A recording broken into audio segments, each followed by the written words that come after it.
오늘 오프라인 비즈니스 혁명 책을 주제로 해가지고 강의를 할 텐데 이 책이 나온 지가 좀 됐어요. 한 1년이 넘었죠, 이제.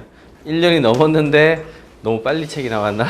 1년 전에보다 되려 최근에 더 얘기들을 많이 하게 됐는데 그게 사실은 내용은 뭐 저런 겁니다. 지금 우리가 알고 있는 IT 기술이라든지 IT에서 나타나고 있는 그런 변화 양상들이 도대체 우리 사회를 뭘 바꿨나라고 생각을 하면 과거에 생각했던 거와 굉장히 다른 방식으로 많이 바뀌고 있거든요. 전에는 인터넷이든 아니면 게임이 됐든 뭐가 됐든 IT는 IT 산업 그 자체라는 카테고리가 있었는데 그것보다는 되려 이제는 앞으로 그 전통 산업이라고 이야기했던 뭐 여기는 이제 농업은 안 들어갔습니다만 요즘에 이제 농업까지 표현합니다. 농업이나 제조업, 서비스 산업, 유통업 같은 우리가 흔히 알고 있는 전통 산업이 IT의 영향을 받아서 바뀌는 어떤 그런 시장을 좀 예측을 했던 거고요. 그리고 실제로 최근에 모바일 소셜로 가게 되면서 이런 현상이 좀 많이 나타나고 있어요. 그래서 그런 종류의 이야기를 먼저 잠깐 드리고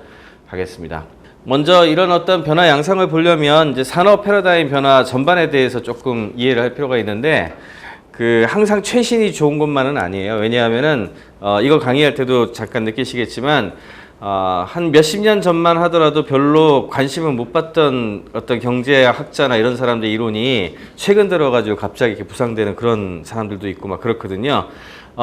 이 산업 패러다임 변화 부분에 있어서 제가 여기 이제 일상용품, 상품 이렇게 해서 변천 양상을 써놓은 것들은 누가 처음에 주장을 했었던 거냐 하면은 나중에 이제 좀 공부하실 생각 있으시면 이 사람 책도 한번 보십시오. 조지프 파인이라는 사람이 있어요. 예, 조지프 파인은 어떤 사람이냐 하면은 경제학자인데 그 경험을 중심으로 하는 경제학이라는 이야기를 처음 한 사람이에요. 그래서 경험 경제학을 창시한 사람입니다. 익스피리언스 이코노미라 그래서 조지프 파인 같은 경우에는 산업 변천을 크게 어떻게 봤나 하면은 일단 처음에 일상용품이라고 부르는 것부터 분류를 하는데 일상용품은 이렇게 정의됩니다. 땅 위에서 찾아내거나 캐내거나 기르는 등의 활동을 통해서 얻을 수 있는 것이다. 기본적으로 에너지의 원천은 어디겠어요? 태양 에너지죠. 태양에서 받아서 인간이 뭐 먹고 살 수 있는 것도 거기서 동식물이 나오기 때문이고 그 다음에 광물 같은 것도 지구가 가지고 있는 것들을 캐내서 뭔가를 하는 이게 이제 일상용품이라고 불렀거든요. 근데 이런 일상용품이 있었던 시기가 대략 언제쯤이겠습니까? 산업혁명 있기 전까지겠죠. 그래서 농경시대하고 그 이전에 있었던 수렵채집시대 이렇게 좀 지나간 다음에 농경시대까지만 해도 이게 일상용품이었고 농경시대가 한 산업혁명까지 대충 파악을 하면 한 18세기 이제 후반까지 봐야 되는데 그 이전까지는 상품이라는 것을 어떻게 정의했냐면 이렇게 정의했습니다. 산업혁명 이전에는 일상용품을 원자재로 제조업 기반으로 하지만 이게 이전 이후 똑같습니다. 그러니까 일상용품을 이용을 해가지고 뭔가 새로운 걸 만들어내는 것을 우리가 상품이라고 불렀어요. 그래서 이제 과거에 그 중세 생각하시면 중세에 예를 들어 낫을 만든다거나 또는 뭐 무슨 바구니를 만든다거나 이런 것들이 상품이죠. 누가 만들었죠? 그거? 소위 말하는 장인들이 만듭니다. 장인들. 그래서 산업혁명 이전까지의 이런 거를 했던 사람들은 장인으로 분류를 하고 크래프트맨십이라고 우리가 영어로는 이야기를 하는데 일상용품을 활용을 해서 이 장인들이 뭔가를 했을 때에는 뭐가 제일 중요하냐 하면은 그 사람들의 스킬이 중요하죠.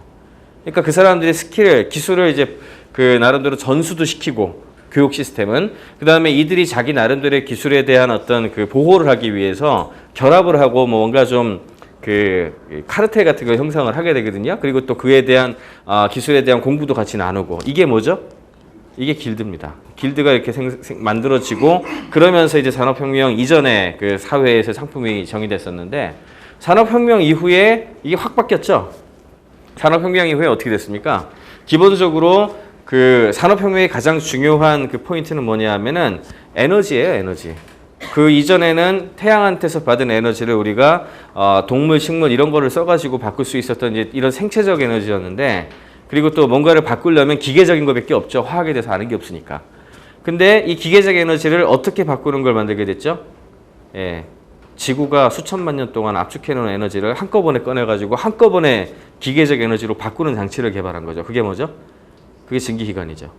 그래서 이 증기기관을 중심으로 해서 굉장히 순식간에 기계적 에너지를 많이 만들어내게 되니까 그러니까 이걸 가지고서 어떻게 되나 하면은 과거에는 기술이 중요했는데 그게 아니라 기술과 관련된 것들을 표준화를 한 다음에 거기 이 표준화된 거를 통해서 소위 말하는 그 엄청난 증기기관을 통해 한꺼번에 와장창 만들어내면은 뭐가 중요하게 되겠어요? 그 사람 한 사람 한 사람들의 기술은 별로 안 중요해지죠.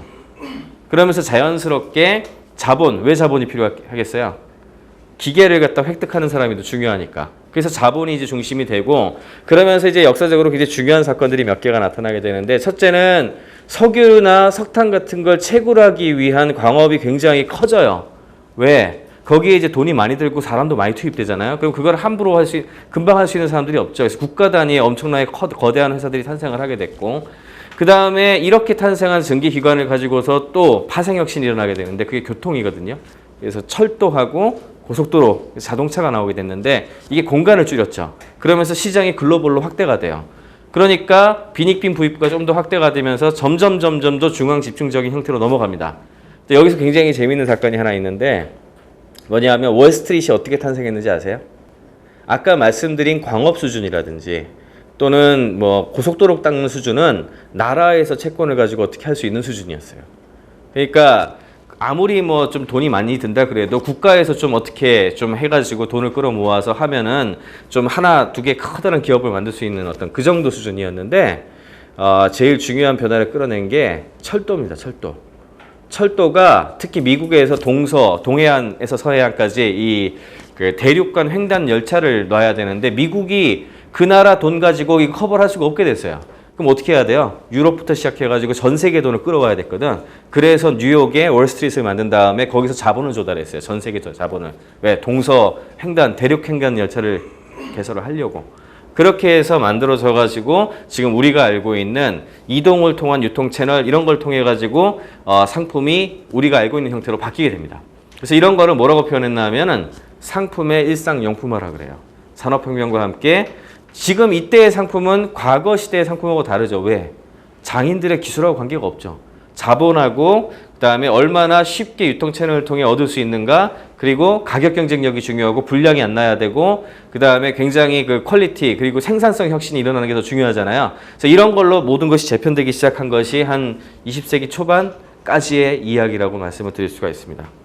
그럼 아까 그 산업혁명 초기 들어가기 이전에 직업적으로 봤을 때는 어떤 형태가 나타나냐면은 그 18세기 후반까지만 하더라도 그 산업혁명 제일 처음 시작할 때 미국 같은 경우에 농업 인구가 몇 프로 됐을까요? 한 93% 정도 됐습니다. 93%. 굉장히 많죠. 예, 그러다가 그 20세기 초반부터 한 1930년대 대공황이 일어나기 전까지가 제조업 전성 시대인데 그때 이 제조업에서 그 일했던 사람이 몇 프로일까요? 약 한 40%에서 50% 요 사이까지 봐요. 대략. 그리고 요즘 최근으로 와서 지금 농업에 종사하는 사람이 몇 프로인지 아세요? 3%입니다. 미국은. OECD 국가 대부분이 2에서 3%쯤 돼요. 그럼 이게 무슨 얘기입니까? 우리나라는 18세기에 농업 인구가 93%보다 더 됐을 거예요. 그럼 그렇게 됐던 사람이 3%가 됐다는 거는 90% 넘는 사람들이 다 어떻게 된 거죠? 옛날에 없던 직업에서 일하고 있는 거예요. 완전히 산업이 체인지가 일어난 거죠. 그렇죠? 그러면 제조업은 아까 20세기 초반에 한 40%까지 갔다 그랬잖아요. 영국이나 미국이나. 한국도 초반에 제조업 종사자가 되게 많았어요. 요즘 OECD 국가 대부분이 제조업 종사 비율이 얼마나 되는지 아시는 분? 대략 10에서 15% 사이입니다. 거의 다. 그러면 미국이 한 3% 될 거고 우리나라도 한 12%? 이 정도 언저리로 제가 알고 있어요. 그러면 농업 인구에다가 제조업 인구 더하면 몇 프로예요? 20%가 채 안 되죠. 15%에서 한 17, 8% 이 정도 되잖아요. 나머지는 다 뭐 하는 거죠? 예, 80% 이상이 서비스 산업이에요. 지금 현재가. 그래서 이게 서비스 산업이 먼저 대두되기 시작한 거는 아까 공장이 나타나고 근데 공장에서 일하는 공장 노동자가 많아지니까 과거에 집에서 원래 했던 일들을 전부 아웃소싱할 수밖에 없게 됐죠. 대표적인 게 뭐겠어요? 옛날에는 학교도 없었고요. 공공학교라는 게 비스마르크 때부터기 때문에 20세기 초반, 그러니까 19세기 후반 이때에 셋업이 됐지 그 이전에는 공공학교라는 게 없었죠. 지역사회에서 또는 가정에서 했었고 병원도 없었어요. 병원이라는 것도 탄생한 게 굉장히 최근이에요. 왜? 전에는 왕진했잖아요. 왕진하고 그 다음에 간호는 다 누가 맡아서 했어요? 집에서 했죠. 그런 사회가 갑자기 공장이 다 흡수를 사람을 해버리니까 사람들이 전부 다 일할 수 있는 사람들은 다 거기 가 있고 애들은 집에 혼자 남겨지게 되니 어떻게 해요? 처음에는 애들까지 일시켰죠. 그러다가 영국에서 이걸 갖다 못 가게 딱 막으니까 그때부터 얘네들을 내비뒀다가 큰일 나니까 이제 공공학교라는 시스템이 정립되기 시작한 거예요. 그러면서 그것만 그렇게 된 게 아니죠. 요식업이라는 게 생기고 밥 먹는 걸 누가 옛날에 바깥에 나가서 사 먹었겠습니까? 머리 자르는 거 밖에 나가가지고 다 했죠. 집에서 다 했던 게 요즘은 다 밖에 나가서 하죠. 이런 것들에 대한 아웃소싱 서비스가 계속 늘어나게 되면서 정말 무수하게 많은 종류의 서비스 산업이 부상을 합니다. 처음에는 일상적인 서비스부터 시작을 했는데 그 뒤에는 굉장히 복잡한 종류의 고급 서비스까지 많이 나타나게 되죠. 서비스 산업의 종류가 되게 많은데 제일 복잡한 서비스 산업이 뭘까요? 예, 뭐 사람들마다 조금씩 의견이 다르겠지만 전 병원이라고 얘기를 해요. 예, 병원에 정말 전문가들이 많은데 이 사람들이 이렇게 서로 협업하지 않으면 그 서비스를 못 하거든요.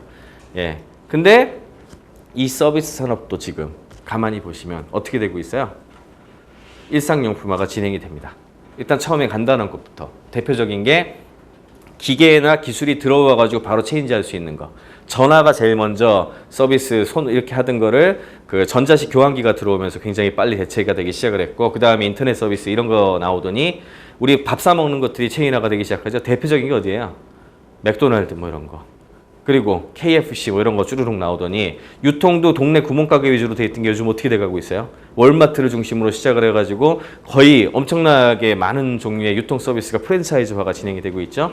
그리고 심지어는 아까 말한 간단한 것들은 그렇다 치고 SOP라는 걸 만들어가지고 표준화된 서비스를 하고 브랜드도 올리고 대규모로 대량으로 이렇게 그 방송으로 때리고 이렇게 해가지고 그 인지도를 확보하는 방식을 썼으니까 근데 요즘엔 굉장히 복잡한 것까지 이렇게 가죠. 아까 말한 제일 복잡한 서비스 종류가 어떤 게 있겠어요? 뭐 법률이나 회계 이런 것들도 이미 펌들이 장악을 한 지 오래됐고 제일 복잡하다고 얘기했던 병원 서비스도 잘 보시면은 아직까지 우리나라 같은 경우는 종합병원까지는 그렇게 안 됐는데 전문병원 같은 경우에는 특정 질환이나 특정한 어떤 과만 다루잖아요. 그런 경우에는 비교적 표준화라든지 이런 시스템을 도입하기가 쉽거든요. 그래서 그렇게 들어가면서 자연스럽게 어떻게 됐습니까? 이런 것조차도 굉장히 프랜차이즈가 진행되면서 일상용품 이런 거를 서비스 산업의 일상용품화라고 표현해요. 근데 이게 굉장히 큰 차이가 나는 게 가만히 지금 서비스 산업에 대해 생각해 보세요. 옛날에 어디서 음식을 맛있게 하는 곳에 가서 먹는다라는 것은 그것이 그 브랜드를 가서 보고 간 게 아니었죠.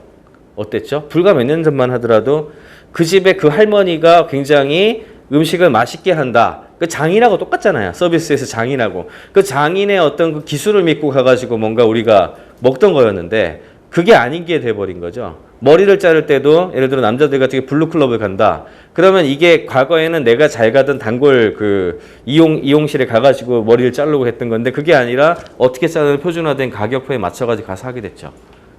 예, 이게 서비스의 일상용품화입니다. 그래서 지금 여기까지가 대충 한 산업혁명 이후에 변화가 나타난 그 전반적인 상황을 말씀을 드린 거예요. 그럼 이제 어쨌든 제가 쓴 책은 미래 관련된 책이니까 그럼 앞으로가 이제 문제죠. 전반적으로 흘러가는 양상은 봤는데 그럼 앞으로 어떻게 될까? 이게 사실은 퀘스천입니다. 이게 물음표죠. 사실은 미래는 참 예측하기 힘들어요. 다들 뭐 생각도 상당히 많이 여러 가지로 생각을 하고 있고 그렇지만 미래학자들 대부분이 어느 정도 이렇게 공감대를 형성하고 있는 두 가지 키워드가 저 밑에 있는 맞춤식과 개인화입니다. 이게 나타나게 되는 엔진이 몇 가지가 있는데 그것이 우리가 지금 가지고 있는 소셜 네트워크라든지 또는 스마트폰과 같은 그런 기기들입니다. 그게 굉장히 중요해요. 이 얘기는 뒤에 또 잠깐 말씀드릴 기회가 있을 것 같아서 예. 그래서 앞으로 미래의 그런 형태의 변화를 이해를 하려면 모바일하고 스마트란 말이 가지고 있는 실질적인 가치에 대해서 우리가 조금 알고 갈 필요가 있습니다.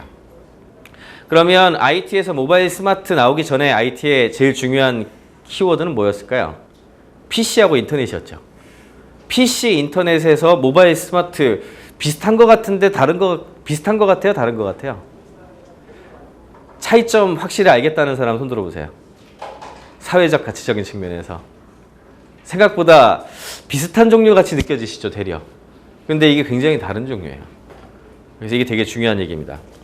IT라는 걸 처음 일으킨 저는 이제 이네이블러라고 표현을 하는데 기술이 어떤 사회적 변화를 가능하게 만드는 어떤 도구의 역할을 할 때 예를 들어 항상 인간의 변화는 도구에서 시작되거든요. 아까 석기 시대, 철기 시대 이렇게 갔을 때나 증기기관이 나왔다든지 이런 어떤 이네이블러가 항상 있습니다. 도로에 철도가 또 이네이블러고 이런 것들인데 PC가 일종의 이네이블러가 된 것이 한 1980년대 초반이에요.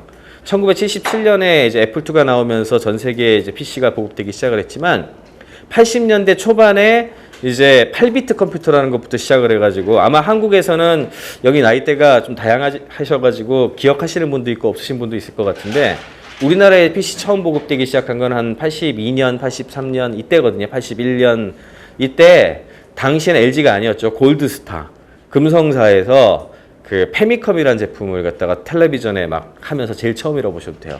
그때는 삼성이 LG 따라갈 때였거든요. 삼성이 그게 나오니까 SPC1000이라고 하는 제품을 내놓고 그 다음에 청계천에 가면 세운상가에 그 애플2라고 스티브 잡스가 23살 때 내놓은 그 세계를 뒤흔든 PC 그 녀석을 비싸가지고 못 들여오고 어떻게 했죠? 전부 복제했죠. 클론이라고 해서 복제품들을 이제 저기 세운상가에 팔았어요. 근데 이거를 복제품만 체면상하게 팔 수는 없으니까 한국에 좀 제대로 클론을 만들자 해가지고 만든 회사가 하나 또 되게 중요하게 떠올랐죠. 그게 어디죠? 그게 삼복컴퓨터라는 회사예요.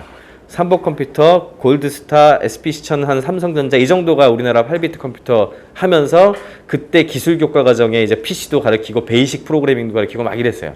이게 이제 처음 한국에 PC라는 녀석이 IT라는 기술이 처음 들어오기 시작한 시기라고 보시면 됩니다. 그럼 얘가 온 다음에 그 다음에 16비트 컴퓨터 들어오고 뭐 MS 도스, 윈도우 뭐 이렇게 가는 건 대충 아마 기억들 하실 거예요. 이 시기에 도대체 얘 갖고 PC가 이네이블러 보면 뭐 했나? 그거 갖고 뭐 하셨어요? 예, 게임. 젊었을 땐 대체로 게임이죠. 근데 이제 그래도 이제 일터에 와가지고 하는 사람들 보면은 소위 말하는 킬러 소프트웨어라고 부르는 게 이 당시 한 두 가지 종류밖에 얘기를 안 해요. 아직도. 그게 뭐죠? 예, 워드, 그쵸? 아래아 한글 같은 워드 프로세서 프로그램하고 또 하나는 예, 스프레드시트, 엑셀, 그쵸? 이 두 개가 대표 상품이잖아요. PC에서 하는 거, 그쵸? 그러면 이 두 개를 갖고 우리 사회가 바뀐 건 뭔가요, 도대체? 그게 디지털화라는 거예요, 디지털화. 요거를 이해하셔야 돼요. PC는 어떤 걸 이네이블링 해줬나 하면 아날로그를 디지털화 시키는 거를 이네이블링 해준 거예요. 말이 어렵죠? 그러면 조금 쉽게 풀어가지고 얘기를 드리면은 워드 프로세서라는 녀석은 도대체 과거에 뭐 하던 거를 디지털화한 걸까요? 과거에 무슨 작업을? 예, 타자기는 그래도 좀 있는 사람 얘기고, 예, 손으로 글씨 쓰는 원고지 쓰던 거잖아요, 그쵸? 그거를 디지털화를 시킨 거죠. 그럼 디지털화에 세 가지 특징이 있어요. 이거 꼭 기억을 하세요. 첫째는 수정 가능성이에요. 굉장히 쉽게 변형 가능해요. 옛날에 이제 원고지에 우리 글 쓰면 어떻게 됐어요? 이거 수정해야 되면 우리가 배웠잖아요. 이렇게 동그라미에서 빼고 이게 찍찍하고 그걸 뭐라 그러죠? 교정부라고 해가지고 요즘 초등학생 애들 교정부 한번 보시면 이거 무슨 낙서했냐 그럴 거야 아마. 어떻게 그냥 이렇게 쳐서 지우고 다시 쓰면 되는데 그럴 거예요, 그쵸? 디지털이 아날로그에 비해서 우월한 점 첫 번째, 굉장히 쉽게 변형 가능합니다. 1번이에요. 두 번째는 복제 가능성인데 복제가 비용 제로의 복제가 돼요. 그쵸? 과거에는 복제하려면 심지어는 아날로그 시절에는 복제 가지고 벌을 줬어요. 이해 안 되세요? 다 모범생들만 있으셨나 보네. 근신 같은 거 받거나 선생님이 화나면 뭐라 그럽니까? 반성문 100장 쓰라 그러잖아요. 이게 벌이잖아. 요즘 애들 같은 경우에 이제 워드로 쓴 거를 반성문 100장 내라 그러면 어떻게 하겠어요? 컨트롤 C, 컨트롤 V 신공으로 그냥 순식간일 거예요. 그렇죠? 이게 복제 가능성이에요. 원래 디지털로 갔을 때는 복제에 노력도 안 들고 비용도 거의 빵이에요. 이게 이제 두 번째 특징이에요. 세 번째 뭘까요? 무게가 없고 확산이 빨라요. 무게가 없고 확산이 빠르다. 과거에 예를 들어 전두환 정권 때 같은 경우에는 전경들이 학교 앞에 와 있었기 때문에 학교 안에 들어와 있었거든요. 그러면 이제 뭔가 알리려면 어떻게 했느냐? 열심히 등사기로 밀은 그 전단지를 가지고서 도서관 2층 같은 데 도망가가지고 뭐라 한마디 한 다음에 뿌리고 도망가고 그랬단 말이에요. 아니면 사람들한테 데모할 때 다 어떻게 했죠? 전단지 가지고 가가지고 막 나눠주는 거밖에 할 수가 없었어. 그쵸? 근데 되게 무겁기도 하고 힘들잖아요. 근데 요즘 같으면 어떻게 하겠어요? 예, 트위터에 올리고 그냥 아고라에 쓰고 확산 속도 되게 빠르죠? 가볍고 순식간에 확산돼요. 이게 세 가지 디지털화의 특징이에요. 그럼 이제 아까 말씀드린 그 디지털화가 일어난 것이 처음에는 원고지가 디지털화가 일어나서 워드 프로세서가 됐고 그 이네이블러로서 PC가 있는 거죠. 그러면 워드 프로세서와 함께 양대 산맥을 이루던 스프레드시트, 엑셀 얘는 뭐가 디지털화된 걸까요? 옛날에 장부 쓰던 거. 할머니 할아버지들이 장부를 왜 썼을까요? 돈 띄어먹는 놈 있나 이거 하려고 한 거죠. 주판 튀겨가지고 일일이 다 적으신 다음에 여러 사람 해야 되는데 기록에 남아서 시줄 날줄 더해서 막 기록하고 이러셨다고요. 그렇죠? 이렇게 기록하는 방법을 뭐라 그랬을까요? 그런 걸 북이라고 우리가 불렀고 그 계산하는 걸 주산이라고 그랬죠. 그렇죠? 그런데 이걸 조금 더 체계화해가지고 대차 대조표도 만들고 해서 좀 더 체계적으로 볼 수 있게 만든 게 뭡니까? 그게 회계잖아요. 그렇게 해가지고 발전했던 거를 지금은 그때 옛날에 하면 그 아까 변형가능 생각해 보세요. 할머니가 실수로 그 판매액 한 개를 잘못 적었어. 그러면 이거 시줄 날줄 계산한 거 어떻게 해야 돼요? 다 지우고 다시 계산해야 돼. 큰일이죠. 근데 엑셀 갖고 그거 집어넣은 거에 뭐 이거 좀 틀렸다 그럼 어떻게 하면 돼요? 그 셀 하나 고치면 자동 계산 쪼르륵 나오고 그래프도 그릴 수 있고 굉장히 쉽게 바뀌었잖아요. 그렇죠?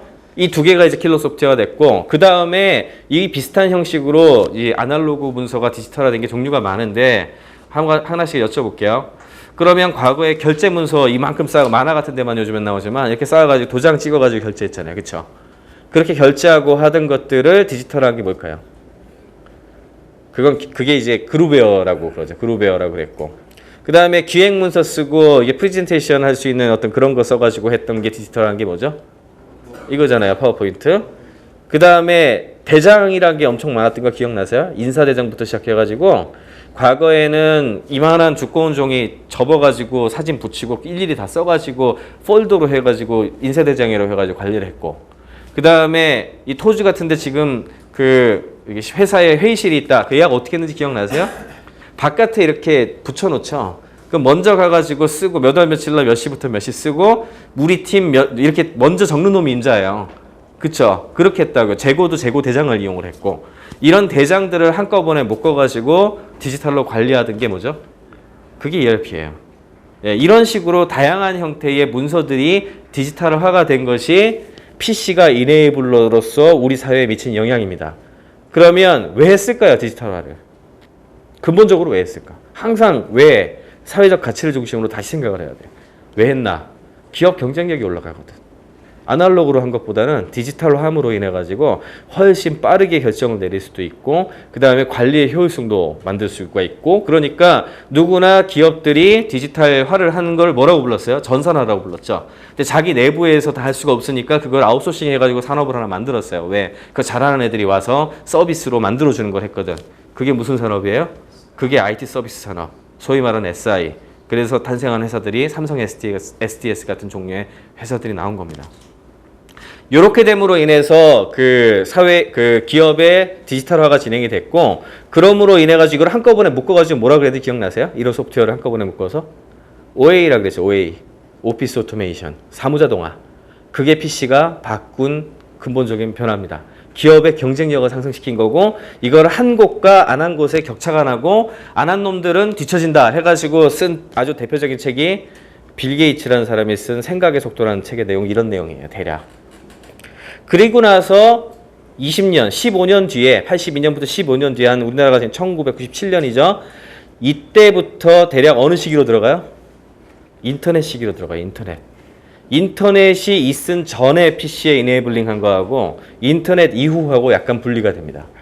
인터넷 시대에 있어 제일 중요한 소프트웨어 두 개는 뭐하고 뭘까요?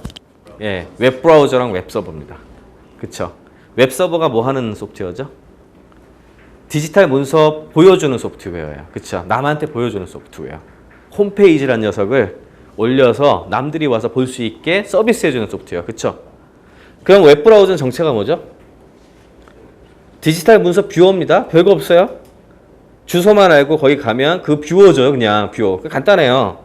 근데 이거를 쓰는 시간이 90%라는 거예요. 지금 PC 사용 시간에서. 그러면 웹 서버 그 검색 엔진은 정체가 뭘까요? 문서를 찾는 거죠. 디지털 문서 찾는 거예요. 근데 그 문서는 내가 쓴 게 아니라 남이 쓴 거예요. 그렇죠? 이런 녀석들이 소위 말하는 인터넷을 이루고 있죠. 그러면 아까 PC 설명한 거하고 인터넷 설명하고 공통점하고 차이점이 있어요. 차이점부터 얘기해 볼까요? 차이점이 뭐죠? 차이점이 범위의 차이예요. PC 시대는 내가 생산성 도구로 써가지고 문서를 생산해서 저장했고 그 다음에 우리 조직까지 커뮤니케이션 했어요. 대략. 그쵸? 외부에 나갈 일이 없지. 외부까지 안 나간다고. 근데 인터넷은 범위가 어디까지입니까? To the public. 누구나. 전 세계 누구나 접근할 수 있는 접근성의 범위 차이가 나기 시작을 한 거예요. 그러면 어떻게 돼요? 문서가 바깥으로 나가게 되는 거죠. 그래서 커넥션이 되는 거고. 공통점은 뭘까요? 결국엔 문서에 대한 얘기입니다. 문서. 문서라는 것은 문서에 뭐가 담깁니까? 우리의 지식과 경험과 이런 게 담기죠. 그리고 이것이 바깥에서 인터넷을 통해 연결된다는 것의 의미는 지식이 넘나들 수 있고 노하우가 중요하고 노웨어가 더 중요하고 뭐 이런 식으로 넘어가는 거잖아요. 그래서 이런 거를 지난 한 30년간의 PC가 이네이블러로 들어가가지고 우리 사회를 바꾼 IT 혁명을 한꺼번에 요약해가지고 엘빈 토플러라는 사람이 제3의 물결이라는 책에서 처음으로 이용으로 썼고 그 다음에 수많은 미래학자들이 전부 다 20세기 후반을 그냥 이렇게 규정했어요. 뭐라 그랬죠? 정보시대 지식사회라고 불렀어요. 그게 우리가 알고 있는 PC와 IT가 일으킨 혁명의 한마디로 축약하면 그렇게 돼버립니다.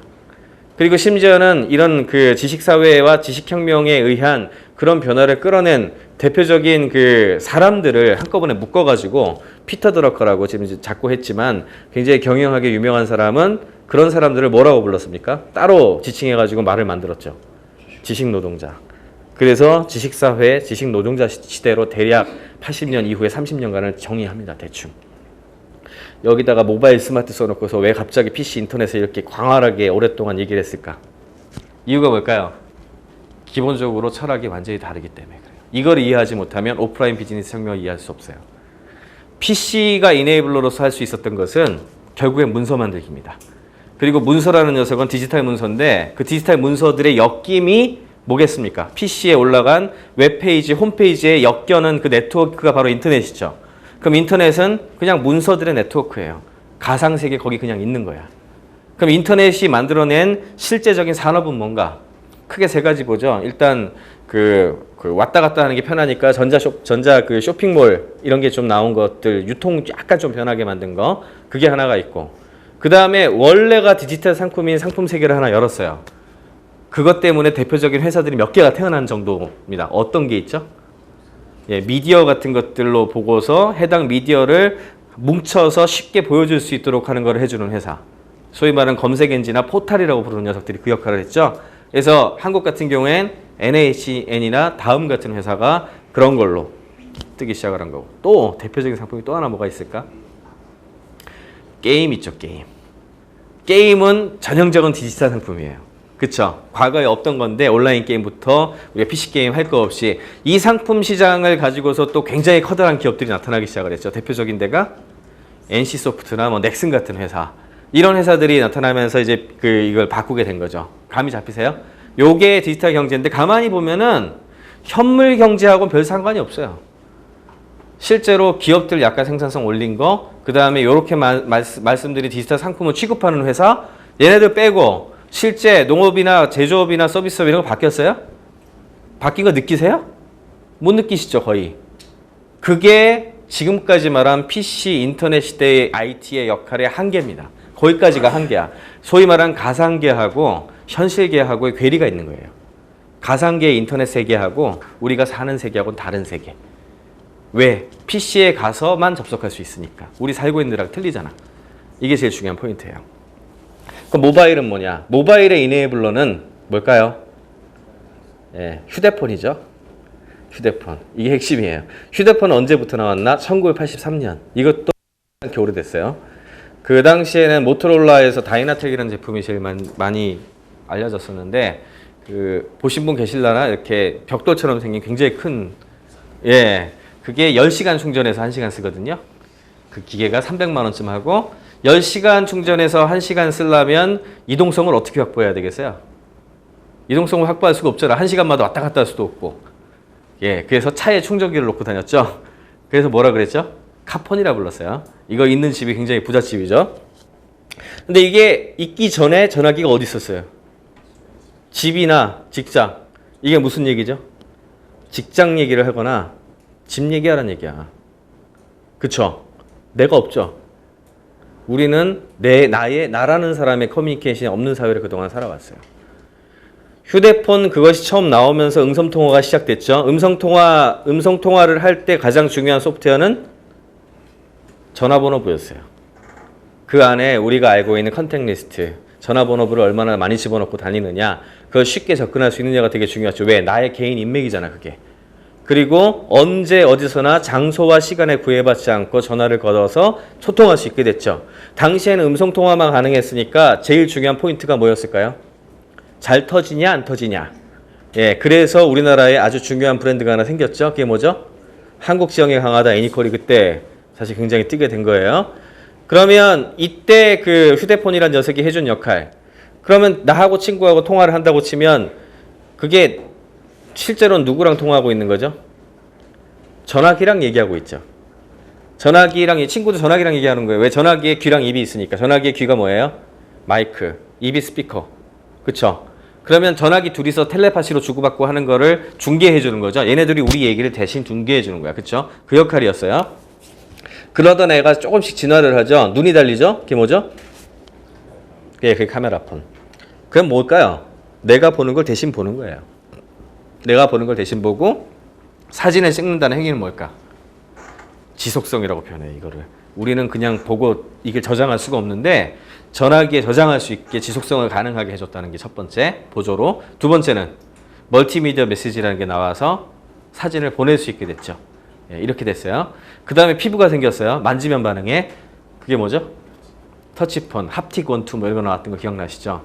그래서 이제 뭐 반응을 하기 시작했는데 이때까지만 하더라도 얘의 정체는 뭐냐? 사회적인 정체는 이동통신사가 우리한테 돈 받아 먹으려고 보낸 하수인이야. 그런 거 경험 안 해보셨어요? 저는 아직도 기억나는 게 뒷주머니에 여름에 특히 놓고 다니다가 잘못 앉아가지고 네이트 버튼 눌려져가지고 2만 몇천 원인가 나온 적 있어요. 그런 경험 없어요? 예, 야, 진짜 억울하더라고 그거. 근데 왜 이동통신사의 하수인이냐? 컨텐츠 프로바이딩을 해도 그렇고 뭘 하더라도 50% 이상은 이동통신사가 가져갔거든요. 그럼 뭐야 얘는? 자기네 돈 벌어주는 애거든. 그러던 애를 독립시킨 게 뭐겠습니까? 바로 스마트폰의 가장 중요한 포인트는 거기 있어요. 이 녀석을 이동통신사 하수인으로서 쓰는 게 아니고 드디어 우리 일을 진짜 알아서 해줄 수 있는 어떤 녀석으로 독립선언 시켜준 게 아이폰의 역할이었어요. 그러면서 자연스럽게 그런 쪽으로 넘어가게 된 거죠. 왜? 조금 더 똑똑해졌고 그 다음에 조금 더 아무거나 시킬 수 있게 됐고 그 전에 솔직히 말해가지고 마음 놓고 시키셨어요? 전화기에다가? 그럴 수가 없었지. 일 시킨다는 게 뭐겠어요? 일 시킨다는 것은 인터넷에서 얘한테 시킬 수 있는 일을 찾아다가 집어넣어가지고 오늘부터는 이 일을 하여라 하고 주는 거죠. 이게 뭐예요? 앱스토어에서 검색해서 앱을 찾아다가 집어넣어가지고 일 시키는 거잖아요. 그러니까 스마트폰의 가장 중요한 포인트는 뭐냐? 드디어 이동통신사한테서 독립해가지고 내 말을 듣게 되는 나의 아바타로서 이제 실제로 동작하기 시작하는 거죠. 이게 제일 중요한 포인트입니다. 그럼 결국 어떻게 되느냐? 이 녀석이 가지고 있는 대부분의 기능이 좋아지면 좋아질수록 내가 할 수 있는 일이 많아지죠. 그래서 스마트폰의 성능이 좋아지면 좋아질수록 자연스럽게 내 개인의 힘이 강해집니다. 이게 제일 중요한 원리예요. 앞으로도 어느 정도 눈에 보여요. 왜? 아까 전에 눈 생기고 귀 생기고 피부 생기고 그랬다 그랬죠? 근데 이제는 인간이 가지고 있는 감각도 막 생기기 시작했어요. 대표적인 게 뭐 있죠? 예, 여러분들 바깥에 내놓으면 어딘지 알아요? 모르죠? 그쵸? 근데 얘가 알죠? 왜? 인공위성이랑 소통할 줄 알거든, 얘가. 나는 소통 못 하는데. 그래서 우리가 어디라는 걸 얘가 알잖아요. 그러니까 식스센스가 막 생기기 시작한 거죠? 그럼 내 기능이 늘어난 거랑 똑같아. 그쵸? 그러면 넥스트도 어느 정도 예측 가능해요. 저는 이렇게 좀 사회적 가치를 중심으로 생각하다 보면은 앞으로 어떻게 갈 건지 사실 뻔히 보여. 대표적인 게 뭐겠어요? 인간들이 가지고 있지 못한 감각들을 확장하는 거겠죠. 뭐가 될까? 우리 눈에 안 보이는 거 보이게 할 겁니다, 분명히. 그게 현미경일 수도 있고 망원경 기능일 수도 있고 또 가상세계에 있는 정보를 이 실제 눈에 보이는 것과 연결시키는 기술 이런 거를 뭐라 그래요? 이런 걸 증강현실 기술이라 그래요. 이번에 최근에 구글에서 구글 글라스라는 프로젝트 보셨어요? 안경 비슷하게 이렇게 껴가지고 보면은 이 사람 이건 아실라나? 드래곤볼이란 만화 아세요? 드래곤볼에 보면 스카우터라는 거 나와요. 혹시 아시나?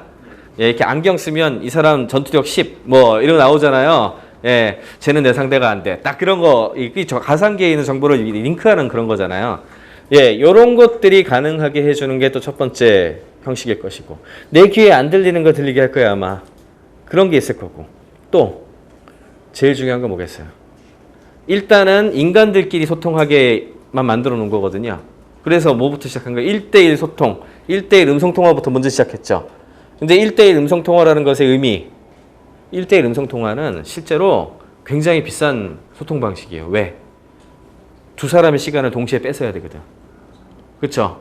중간에 끼어들라 그러면 경고를 주죠. 그게 통화 중 사인이잖아요. 근데 그 뒤에 이건 너무 소모적이야 하고 비동기 통신을 도입을 했어요. 시간을 점유하지 않아도 돼. 이게 뭐죠? 그게 문자 메시지예요. 문자 메시지는 각각의 시간을 세이브하면서 할 수 있잖아요. 그렇죠?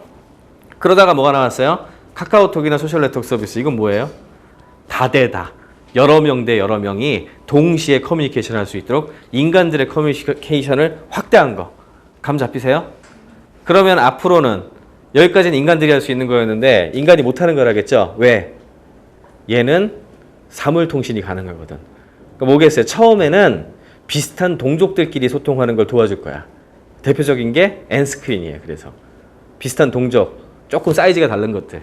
태블릿, 텔레비전. 근데 거기에 있는 디스플레이 있고 그 안에 들어간 거 비슷하니까 그 커뮤니케이션은 얘네들끼리 커뮤니케이션 하도록 도와주는 거죠. 그래서 요즘 나오는 스마트 TV 보시면 어때요? 스마트폰에 앱 깔아갖고 다 컨트롤 할 수 있죠. 예, 그게 이제 소위 말하는 스마트 리모트 컨트롤러 앱이잖아요. 그쵸? 그 다음이 사회적 의미는 더 클 거라고 요즘 보는데 조금 다른 동족인데 커뮤니케이션이 굉장히 중요한 애들. 그래서 빌딩하고 자동차를 봅니다. 빌딩이랑 자동차랑 소통이 되게 쉬워질 것이다. 예. 근데 나는 원래 빌딩이랑 자동차랑 소통할 수가 없잖아요. 내 개인이. 얘네들은 소통할 수 있어. 근데 얘네가 나를 위해서 내가 가지고 있는 의도를 걔네들한테 얘기를 해줄 것이고 걔가 뭐라고 찌꺼리는 거를 나한테 얘기해 줄 거예요. 이게 이 녀석의 역할이에요. 또 한 가지. 그 다음은 조금 넓게 보는 사람들은 environment 센서까지 보니까 지구의 환경과 지구와 우리가 소통할 수 있도록 도와주는 거까지 보통 봅니다. 대충. 이런 식으로 확장해 나갈 거예요, 대략. 그러면 핵심 이네이블러인 휴대폰의 발전상의 이 녀석의 핵심은 뭡니까? 커뮤니케이션이죠. 이게 되게 중요해요. 스마트폰 가지고 일하시는 분 손 들어보세요. 일이 돼요? 예, 일하는 사람 몇 사람 안 돼요. 왜? 일 진짜 그걸로 해야 되는 사람도 있어. 어떤 사람? 원래 돌아다니면서 일하는 사람. 영업사원 같은 사람들. 또 임원들 같은 사람들은 뭐 결제를 밀리면 곤란하니까 바깥에서 어떻게든 눌러야 되니까 그런 사람들 제외하고 일은 보통 어떤 장소에서 하죠. 그렇기 때문에 그 사람들의 사실 일이 필요 없죠. 스마트폰에 문서 저장해 갖고 다니는 분 계세요? 없죠. 왜? 서버에 있는 거지 내가 갖고 있는 게 아니야. 왜? 얘는 소통하는 기계고 나의 행동과 나의 생활을 돕는 기계지 얘가 무슨 문서를 들고 있는 애가 아니거든. PC는 문서를 들고 있고 문서들 간의 네트워크야. 그러면 스마트폰은 나의 아바타인데 얘가 언제 어디서나 인터넷에 연결돼 있죠. 그리고 그것들끼리의 네트워크가 모바일 인터넷이죠. 그러면 결국 누가 인터넷에 붙어 있는 거죠? 내가 인터넷에 붙어 있는 거죠. 사람들 한 사람 한 사람들이 나의 아바타와 함께 인터넷에 붙어 있어요. 나의 눈과 귀와 입에서 말하는 것과 터치하는 동작과 이런 것들이 연결되면서. 그렇죠? 그럼 이게 뭐겠어요? 그게 소셜입니다. 사람들 간의 네트워크이기 때문에. 그래서 모바일과 소셜은 우리가 철학을 공유한다고 표현을 해요. 그러면서 자연스럽게 개인들이 연결된 위크타의 힘이 굉장히 강해지고 그 다음에 이렇게 되니까 과거에는 한 사람 한 사람의 힘이 약했으니까 아무것도 못했는데 한 사람 한 사람의 힘도 강해진 데다가 서로 네트워크까지 하게 됐어. 그러니까 어떻게 되겠어요? 소비자들이 소위 말하는 민초들이 굉장히 힘이 강해질 수밖에 없는 사회로 가는 거예요. 이게 가장 중요한 변화입니다. 이거를 최근에 제레미 리피킨이 이제 아마 다음 달쯤 되면 제3차 산업혁명이라는 책을 낼 거예요. 우리나라에 번역서가 나올 거예요. 제가 그걸 거 리뷰도 해가지고 뭐 어느 정도 알고는 있는데 여기에 이제 그 내용이 그래서 나옵니다. 분산자본주의라는 얘기가 처음 나와요. 자본주의가 중앙 집중적인 체계에서 분산 체계로 넘어갈 수밖에 없는 여러 가지 상황들이 지금 이와 연결되어 있는 거예요. 그래서 가만히 생각해 보시면은 2009년 11월 28일을 저는 굉장히 중요한 날이라고 얘기하는데 무슨 날이죠? 우리나라에 아이폰 출시된 날이에요. 2007년 1월에 나왔던 애가 그때 나왔으니 무려 2년 10개월 동안 딜레이 됐다가 나왔어요. 그거 나오고 나서 우리 사회의 변화가 단순히 스마트폰 좀 많이 보급되고 SNS 쓰는 사람도 좀 늘고 이 정도 변화로 느껴지세요? 한번 주위를 둘러보세요. 사람들의 가치관, 생각하는 방식, 철학 다 바뀌고 있어요. 그렇게 안 느껴지세요? 그렇게 안 느껴지시는 분들은 너무 일을 열심히 하시거나 그런 것 같고, 그게 우리나라만의 현상일까? 아니에요. 이게 전 세계적인 현상이에요. 그래서 대표적으로 작년에 아주 극단적으로 그런 현상이 나타난 게 어떤 거죠? 그게 자스민 혁명, 중동에. 그리고 오큐파이 월스트리트 뭐 이런 것들이 다 그런 현상과 연결돼 있다고 보시면 되고, 이런 기술 현상의 변화가 사실은 우리 사회의 변화를 끌어가고 있습니다. 이게 오프라인 비즈니스 혁명에 있어가지고 가장 중요한 이네이블러예요. 그래서 모바일과 소셜이 비로소 등장함으로써 우리 현실계와 가상계를 연결할 수 있는 어떤 그런 틀이 처음 만들어지게 된 겁니다. 그러면서 자연스럽게 산업 체계에서도 어떻게 하면 바깥에 수많은 사람들이 힘을 끌어올 수 있는가가 중요한 포인트가 됐어요. 전에는 어떻게 하면 돼요? 대량 생산해가지고 공급자가 왕창 만들어서 중앙 집중적으로 하는 것들이 중요했으니까 자본 투하가 중요하고 뭐 이렇게 갔단 말이에요. 근데 요즘에는 아주 자연스럽게 크라우드 소싱이라는 얘기가 나오기 시작을 했어요. 크라우드 소싱을 잘하는 기업들이 여럿 나와요. 처음에는 위키피디아라 그래가지고 이렇게 백과사전 만드는 거나 이 정도만 공익적으로 쓰는 수준이었는데 지금은 기업들도 이런 걸 잘하는 회사들이 많이 나왔습니다. 근데 이거 뭐 여러 시간이 없으니까 중간에 P&G 사례가 요즘 굉장히 드라마틱했기 때문에 저 얘기를 하나 먼저 드리면은, P&G가 어딘지 아시죠? 프록트앤갬블이라고 전 세계 최대의 소매 관련된 제품 만드는 회사입니다. 2만여 종이 넘는 상품을 만들어요. 요즘도 잘 나가요. 쟤네들이 만든 용어도 많아요. 경영학에서는 C&D라고 들어보셨어요? Connect and Development라 그래서 뭐 아주 유명한 프로세스도 있고. 그래서 에이지 레플리라는 사람이 가서 이 회사를 혁신을 했는데, 그러니까 지금도 잘 나가요. 근데 지난달에 어떤 뉴스를 냈나 하면 마케팅 영업 직원 3,500명 정도를 잘랐어요. 우리나라 같으면 있을 수 없는 일입니다. 잘 나가는 회사가 그냥 그렇게 막 해고를 한다는 게, 왜 해고했을까요? 쓸모없다고 했어요. 쓸모없다고. 마케팅 영업 직원 그렇게 있을 필요가 없다. 그 사건 중에 하나가 여기 있는 보컬 포인트라는 녀석인데, 저게 뭐냐면 주부들이에요. 주부들인데 주부들 중에서 P&G 상품을 너무너무 좋아하는 사람들이 있었어. 그 사람들을 이렇게 모아서 이렇게 고객 뭐 대회도 하고 뭐 이랬거든요. 가만 보니까 이 사람들이 너무 상품에 대해서 잘 알아서 이 사람들 한번 이용해 볼까 해가지고 신상품 나오면 신상품을 좀 주고, 그 다음에 이제 마케팅 머티리얼 만든 거를 같이 줬어요. 그랬더니 이 사람들이 매니아들이잖아. 예를 팸퍼스 기저귀 쓰는 사람들은 새 기저귀 나왔다 그러면 무슨 신기술이 뭐가 들어갔고 어쩌고 이걸 다 외워.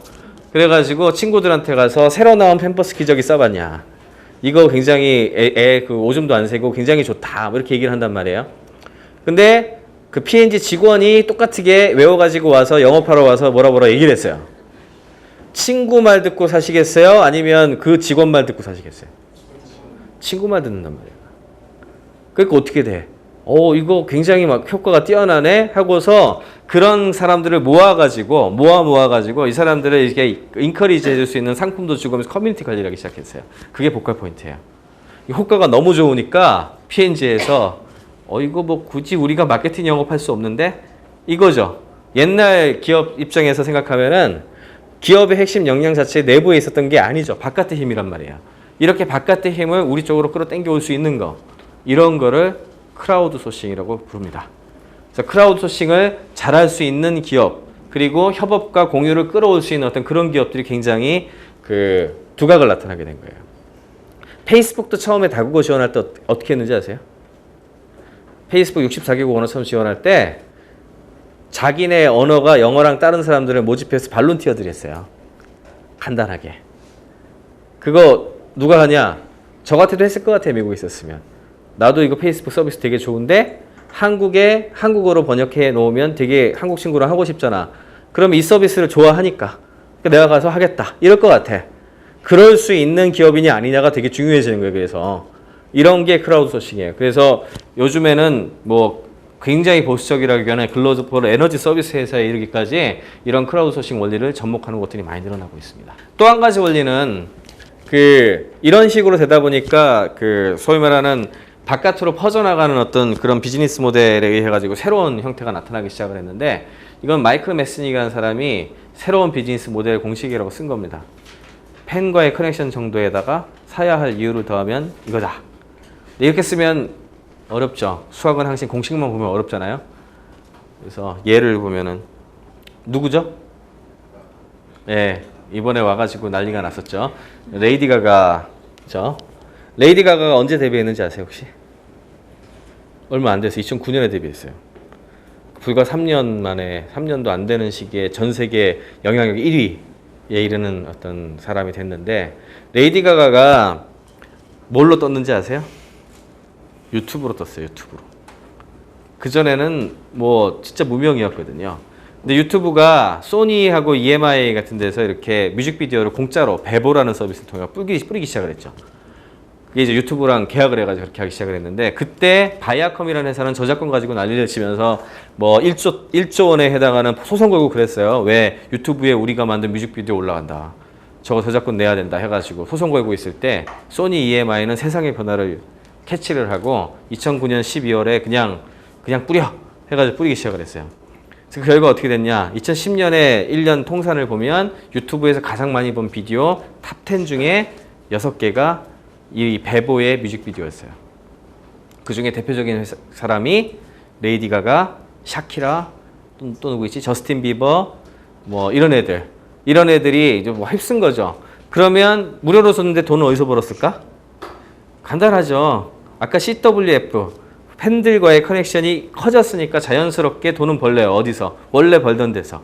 음반 잘 팔리고 디지털 음원 다운로드 많고, 콘서트 이번에 보셨겠지만 다 왕창 매진되고, 사람들한테 와장창 나가면 된다는 거죠. 대표적인 또 뭐 있을까? FC 바르셀로나가 예를 들어 가지고 우리나라에 텔레비전 방영도 안 하고 한국 선수도 없는데 한국에 왔어. 걔네들 장사 될 것 같아요? 장사 안 돼요. 아무도 모르거든. 근데 왜? 공짜로 많이 받기 때문에 거기 가고 싶은 거야. 제가 좋아하는 어떤 가수가 대학 축제에 나왔어요. 그거를 누가 캠코더로 찍어가지고 올렸어. 그럼 다음 TV팍 같은 데서 그걸 봐. 그럼 그걸 보고서 내가 저거를 공연을 봤다고 생각하겠어요? 아, 저 공연 다음에 꼭 가야지. 이렇게 생각하겠어요? 후자라고요. 이게 굉장히 잘못다 생각하고 있는 그런 파트야. 제 블로그 같은 경우엔 저는 블로그 마음대로 퍼가세요 하는 그런 라이센스거든요. 크리에이티브 커먼스, 라이트 클릭 보면 저는 굉장히 왜 저러지? 이렇게 생각을 해요. 왜? 사회적 가치를 만들지 못하면 돌아오는 게 없어요. 곳간에 쟁여놓는다고 그거를 뭐 해줄 사람이 있겠어요? 그럼 제 글을 누가 막 퍼갔다. 퍼가면 또 어때? 퍼가고 나서 예를 들어 강의 연락을 하거나 글을 써달라고 한다고 해서 퍼간 사람한테 연락하겠어요? 결국 나한테 오지. 가치가 많이 확산돼가지고 퍼져야지 나한테 돌아오는 거지. 근데 사람들은 왜 라이트 클릭을 못하게 막을까요? 간단해요. 선입견이에요. 선입견. 내 거야주의예요. 그게 바로 오너십. 내 건데 왜? 기분 나쁜 거지 그냥. 그것 때문에 막는 거예요. 아무런 이유 없어요. 그러니까 좀 생각을 좀 달리 해야 돼. 이게 되게 중요한 얘기예요. 얘보다 더 심한 애는 여기 있는 나인인치 네일스라는 친구인데, 이게 2008년도에 베스트셀링 앨범 1년 통산 순위예요. 진짜로. 제가 다 기억은 못하는데 10위권 중에 4개가 이제 그런 계열이라고 알고 있는데, 얘네들은 어떻게 하나 하면은 앨범 나오죠. 그러면 앨범 홈페이지에 mp3 파일을 그냥 올려버려요. 플레이도 할 수 있고 다운로드 그냥 공짜예요. 공짜. 얘네 돈 어떻게 벌까요? 팬들이 그냥 사요. 그거 다운로드 받았다고 해가지고 돈 안 내겠어요? 내가 좋아하는 친구가 사야 할 이유를 만들어주면 돈을 벌게 하는 거죠. 근데 이 친구들은 되게 인상적인 게 사야 할 이유, 리즌 투 바이라 그러는데 사야 할 이유를 잘 만들어줬어요. 아까 전에 레이디 가가나 이런 친구들은 사야 할 이유로 만드는 게 뭐겠어요? 그게 콘서트 같은 거야. 그런 걸 이용을 했다면 이 친구는 콘서트도 당연히 하지만 콘서트 할 때 이 친구는 또 어떤 걸 하냐 하면 그 카메라 같은 거 갖고 들어와가지고 찍으라 그래요. 사진도 많이 찍어주고 그래. 일부러. 왜? 그거를 봐야 사람들이 오고 싶어 하거든. 유인하는 거지. 그걸 못 찍게 하는 게 되게 웃긴다는 거지. 예? 그리고 또 뭐 했나 하면 이 친구들은 80만 원짜리 앨범을 내요. 80만 원짜리. 한정판으로 3,000장 이렇게 찍어요. 그러면 거기에 그 내용은 똑같은데 그냥 CD 한 장에다가 자기 좋아하는 어떤 옷에다가 사인하고 이렇게 해서 좀 한정판으로 3,000장 이렇게 찍거든요. 몇 시간 만에 매진돼요. 그게 뭐겠어요? 팬들이 사줘야 할 이유를 만들어주는 거예요. 그런 거를 해줬을 때 새로운 비즈니스 모델이 나온다. 이런 겁니다. 그러면서 또 한 가지 이제 제일 중요하게 봐야 되는 게 오프라인 비즈니스 혁명의 제일 중요한 포인트 중에 하나죠. 현실계랑 가상계를 엮는 인터페이스 기술이 계속 증가를 하기 시작하는 겁니다. 모바일이 그 시초예요. 휴대폰이. 무슨 얘기냐. 과거에 가상세계는 PC 앞에 앉아서 인터넷에 접속하는 순간 거기 들어갔죠. 근데 현실 세계와 접목될 수 있는 건 없어요. 다른 세상이야. 그쵸? 그러니까 사이버 워리어니 뭐 키보드 워리어라 그러나? 그런 애들도 나오고 이상한 애들 자꾸 나오는 게 그 세계에서 살아봐야 이거 온라인 세상에 저 위에 무슨 게임에서 사는 것도 똑같죠? 그 세계랑 이 세계랑 같아요? 다르잖아. 이원화된 우리가 마치 그 신화에서의 무슨 그 천상계와 뭐 하계처럼 그렇게 나뉘어 살았다고요. 왜? PC는 그걸 구분하는 잣대였고 우리가 거기 들어가려면 PC 앞에 가서 앉지 않으면 안 됐거든. 근데 휴대폰은 어때요? 나랑 항상 같이 다니면서 언제 어디서나 인터넷에 연결할 수 있게 되죠, 내가. 그럼 뭡니까? 이미 내가 현실계에 터치하고 있죠. 이게 일단 휴대폰의 가장 중요한 건데 그거 하나하나를 보더라도 카메라 뭐 하는 거예요? 내가 보는 세상과 PC 그 인터넷을 연결해주는 가상세계를 연결해주는 그런 창의 역할을 해주고 있는 거죠. 또 하나 위치도 실제적인 위치잖아요. 물리적인 위치. 그런 것이 인터넷에 연결됨으로 인해 가지고 또 마찬가지로 인터넷 가상계와 우리 현실계를 연결해주는 그런 녀석이죠. 또 뭐 있죠? 증강현실 아까 스카우터 말씀드렸죠? 그런 식으로 접속해서 보는 거. 그 다음에 QR코드 이거 2010년 중반 이후에 엄청나게 늘었죠. 이 정체가 뭐겠어요? 이거 찍으면 어떻게 돼요? 어딘가에 접속되겠죠. 그럼 뭐예요? 얘가 현실계에 있는 이 물체가 여러분이 찍는 순간에 가상계로 들어가는 일종의 문이 되는 겁니다. 게이트웨이. 그쵸? 요거 연결하는 거. QR코드는 정체는 그거예요. 그 다음에 RFID 이제 NFC라고 그래가지고 갤럭시 S2 이후에 나오는 스마트폰 그 안드로이드 계열. 그 다음에 아이폰도 5부터는 NFC가 들어간다 그러니까 뒤에 그 버스카드 비슷한 거예요. 버스카드 삑삑거리고 찍찍거리고 나오잖아요. 그렇게 대기만 하면 인식할 수 있는 그 녀석들을 여러분들이 다 가지고 다니시게 된단 말이야. 이것도 되게 중요해요. 왜냐하면은 요런 기술로 개발된 걸 우리가 유비퀴토스 기술이라 그래가지고 유머시기라고 해가지고 많이 들으셨죠? UCT, 유헬스, 유 어쩌고 저쩌고 해가지고 뭐 새로운 미래 얘기할 때 굉장히 많이 나오던 거. 그게 사실 우리 정부에서도 그랬고 과학기술 개발하는 사람들이 한 10년 이상 막 했어요. 10년 이상. 그래서 정보화진흥원에 가면 이 프로젝트를 한 200개쯤 시범 사업만 한 200개 했더라고. 예, 보니까. 근데 대부분 그 경제성이 없어가지고 대부분 중단됐어요. 근데 앞으로 다시 찾아보라고 제가 항상 얘기해요. 왜?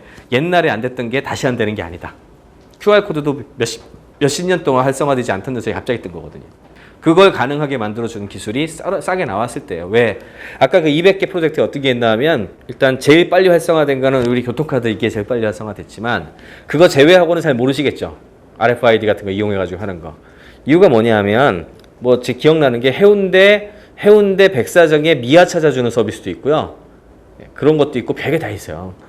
정말 그 요즘 그건 조금 접목이 돼가지고 아이들 이렇게 학교 갈 때 안심 뭐더라 뭐 이렇게 해가지고 가방 같은데 넣어서 들어가면 누가 우리 아이가 교문을 통과했습니다 이렇게 보여주는 그런 거 해요. 그래서 공공에서 서비스를 해주는 건데 일반 공공을 제외한 일반에서 왜 안 됐냐? 리더 보급할 일이 보통 일이 아니거든. 그 리더가 뭐냐면 그 버스 카드 댈 때 있는 그 큰 녀석 있죠. 그런 게 리더란 말이야. 그거 들고 다니는 것도 문제지만 그거 가격도 상당할 거 아니에요. 그거 여러분들 들고 다니려면 들고 다니겠어요? 그쵸? 그러니까 이게 ROI가 안 나오는 거야. 리턴 온 인베스트먼트. 근데 스마트폰 되면은 저 아이폰 5하고 이제 갤럭시 그 S2 이후에 나온 안드로이드 폰들은 NFC 리더가 기본 장착이거든요. 이게 무슨 의미겠어요? QR코드도 마찬가지인데 그렇게 되면 어떻게 돼요? ROI가 무조건 나오는 거야. 왜? 돈이 안 들거든. 분모가 빵인데 약간의 이득만 있어도 무조건 되는 거지. 그렇죠? 이제 그런 형태로 갈 거라서 이제 RFID도 굉장히 중요하고요. 그 다음으로는 3D 프린터인데 3D 프린터는 뭐냐 하면 그 3D 모델을 우리가 만든 것들 있잖아요. 이렇게 가상 세계에 만들어진 어떤 그런 그 그림을 실제 물체를 이렇게 찍어주는 거죠. 이렇게. 그러니까 마치 그냥 프린터는 뭐예요? 우리가 문서를 갖다가 하얀 바탕에 까만색으로 쓴 거를 본 거를 인쇄를 하면 종이에다가 진짜 레이저나 잉크를 뿌려갖고 이렇게 2차원으로 만들어주는 게 우리 프린터잖아요. 그러면 3차원으로 생긴 녀석을 컴퓨터에 이렇게 모양을 해서 색깔도 칠하고 이건 재질 뭐 이건 재질 뭐 이렇게 해서 집어넣어서 프린트를 하면 진짜 이 물체를 찍어주면 그게 3D 프린터. 그게 3D 프린터예요. 무슨 말인지 이해가 되시죠? 이거를 옛날엔 RP, 레피드 프로토타이핑이라고 그랬는데 이 기계가 되게 비쌌어요. 몇억 원씩 했거든. 그러니까 보통은 이렇게 일반인들이 쓰기는 어렵고 어디 썼겠어요? 대체로 이제 건축하는 사람들이 이렇게 뭐 샘플 뭐 만들긴 한다거나 현대자동차 같은 데 자동차 목화 같은 거 할 때 만들거나 이렇게 했었거든요. 요즘 이거 가격이 얼마나 하는지 아세요? 예, 이제 50만 원짜리까지 나옵니다. 50만 원.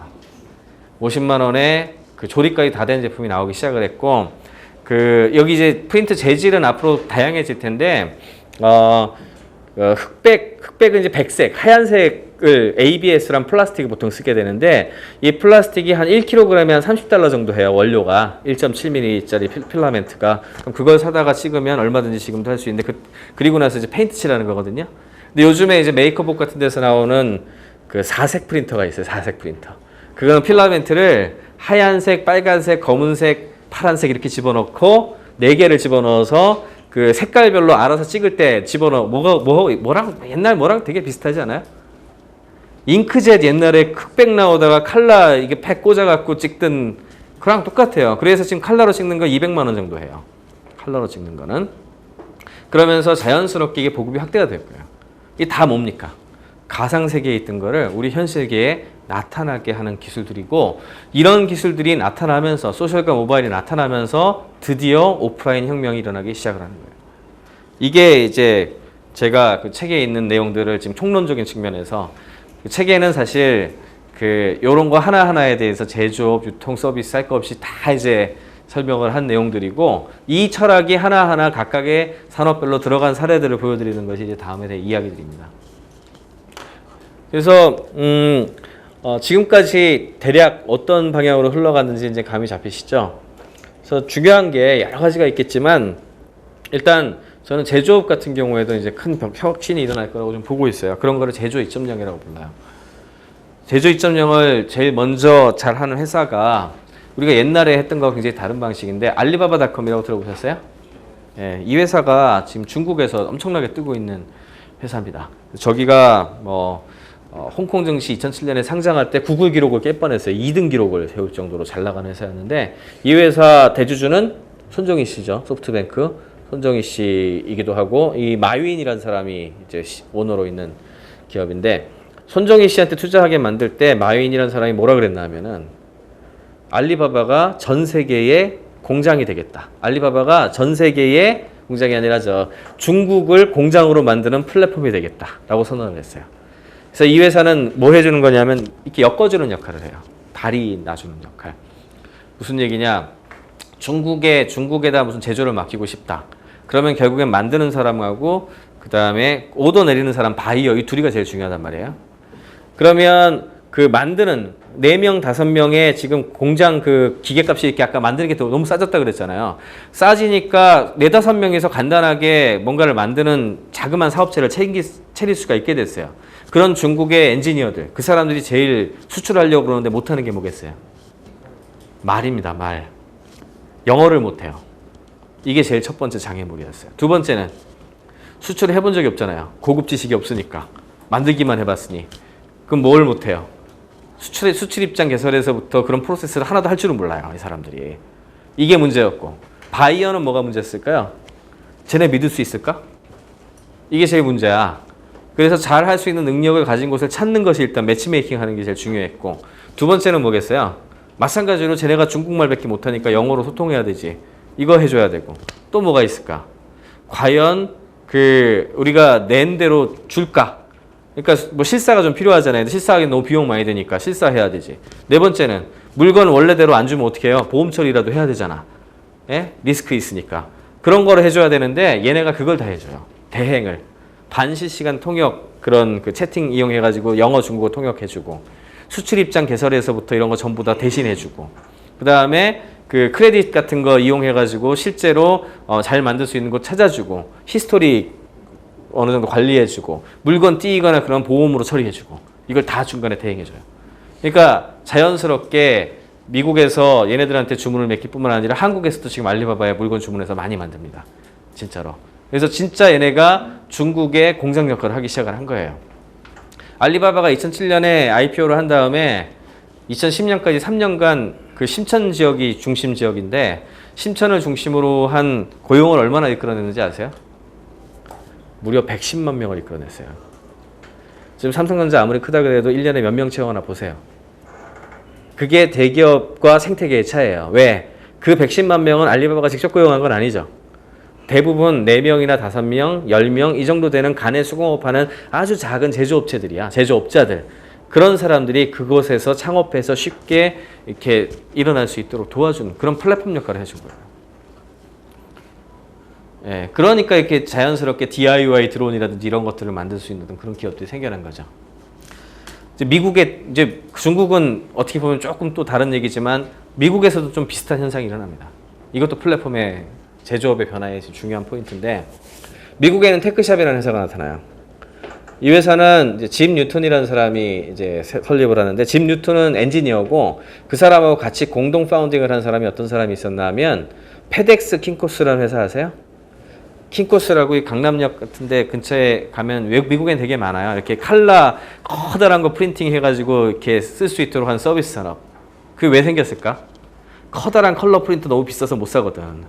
그러니까 그 회사가 하나 사면 그거를 공유해가지고 거기서 서비스로 써가지고 쓸 수 있게 해준 거잖아요. 그렇죠? 그거를 잘해준 그 공유 경제, 일종의 공유 경제라고 볼 수가 있는데 그거 만든 창업자 중에 한 사람이 짐 뉴턴하고 제조업에 그 비슷한 걸 하겠다고 만든 회사가 테크샵이에요. 이게 뭐냐 하면 미국의 혁신 에너지를 갖다 끄집어내는 겁니다. 이게 지금 실제 이제 그 블루프린트인데 테크샵 첫 번째 점이 2009년에 그 팔로알토, 그러니까 샌프란시스코 밑에 지금 실리콘밸리에 제일 먼저 생겼어요, 이게. 네, 공장의 개념을 바꿨어요. 어떻게? 공장 하면 생각나는 게 뭐세요? 부지가 있어야 되고, 시설이 있어야 되고, 또 뭐가 있어야죠? 공장, 기계, 뭐, 그건 시설이니까. 사람이 있어야죠. 공장 노동자들이 있어야 되잖아. 세 번째를 없애버린 거예요. 사람을 없애버렸어. 부지에다가 무엇이든지 만들 수 있는 기계들이 워낙 싸져가지고 설비가 굉장히 싸졌거든요, 지금. 워낙 싸져가지고 간단하게 이렇게 구축해 놓은 다음에 못 만드는 게 없어요, 여기서. 다 만들 수 있고. 그 다음에 누구나 만들 수 있도록 해주기 위해서 그 주변에 있는 대학하고 연결을 해서 클래스를 개설을 해요. 예를 들어 저기는 이제 그 용접 클래스죠, 저거 같은 게. 이런 걸 개설을 하면서 얘네들이 어떻게 하냐면 한 사람에 한 달에 $100씩 받아요. 이게 렌탈하는 개념인데 한 달에 $100로 멤버십에 가입을 하면 여기 있는 수많은 퍼실리티들을 자기가 시간제로 예약해서 쓸 수 있어요. 권한이 생겨요. 바우처가. 그러면 어떻게 하냐면 열심히 배워가지고요. 클래스에서 배워가지고 철판이고 이런 거 재료 파는 데는 있거든요. 철판 사가지고 내가 직접 용접하고 3D 프린터로 이렇게 오토캐드 소프트웨어 같은 거 다 있거든요. 해가지고 집어넣어가지고 잘라내고 그 다음에 전기 보드 같은 거 주문한 것들을 테스팅하는 거 기계 다 있거든요. 플라즈마 커터도 있고 별게 다 있어요. 그거 다 해가지고 직접 만들 수 있는 인프라를 제공을 해버려요.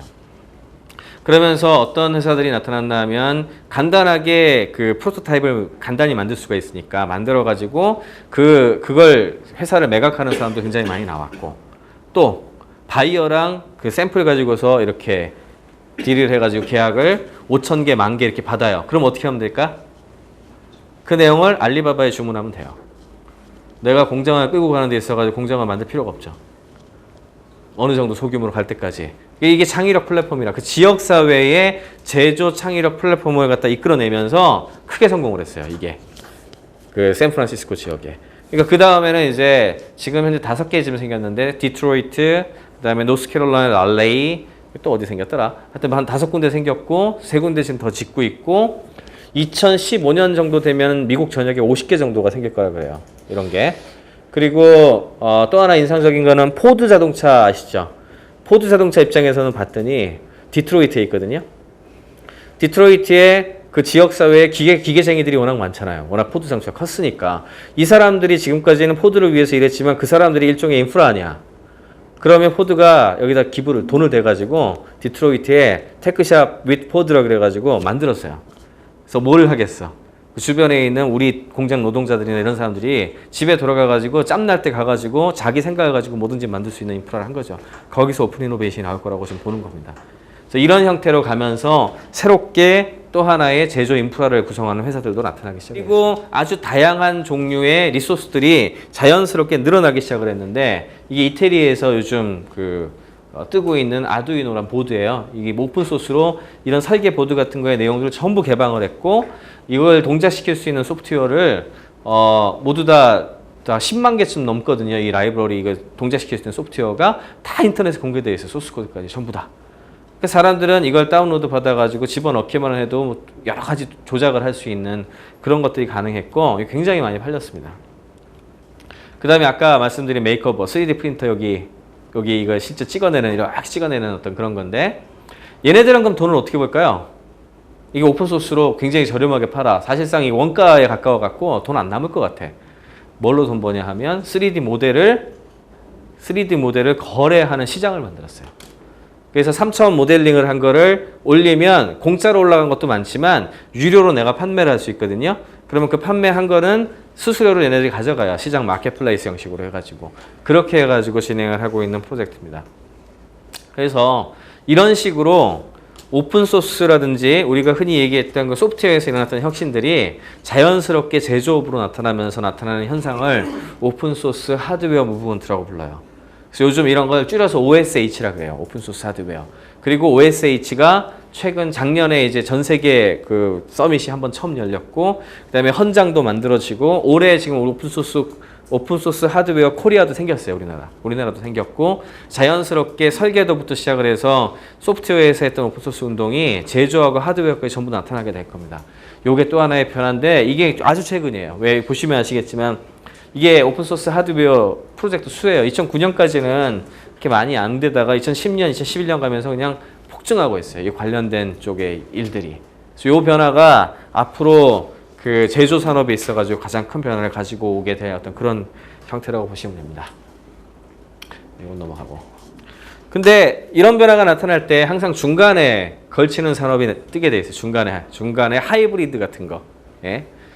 예를 들어서 사진 같은 경우에 보면은 사진 옛날에 아날로그 필름을 인화할 때 어떻게 했죠? 어디 그냥 맡기면 그 사진사가 암실에 들어가가지고 이렇게 해가지고 만들었죠. 인화를 했죠. 기억나시죠?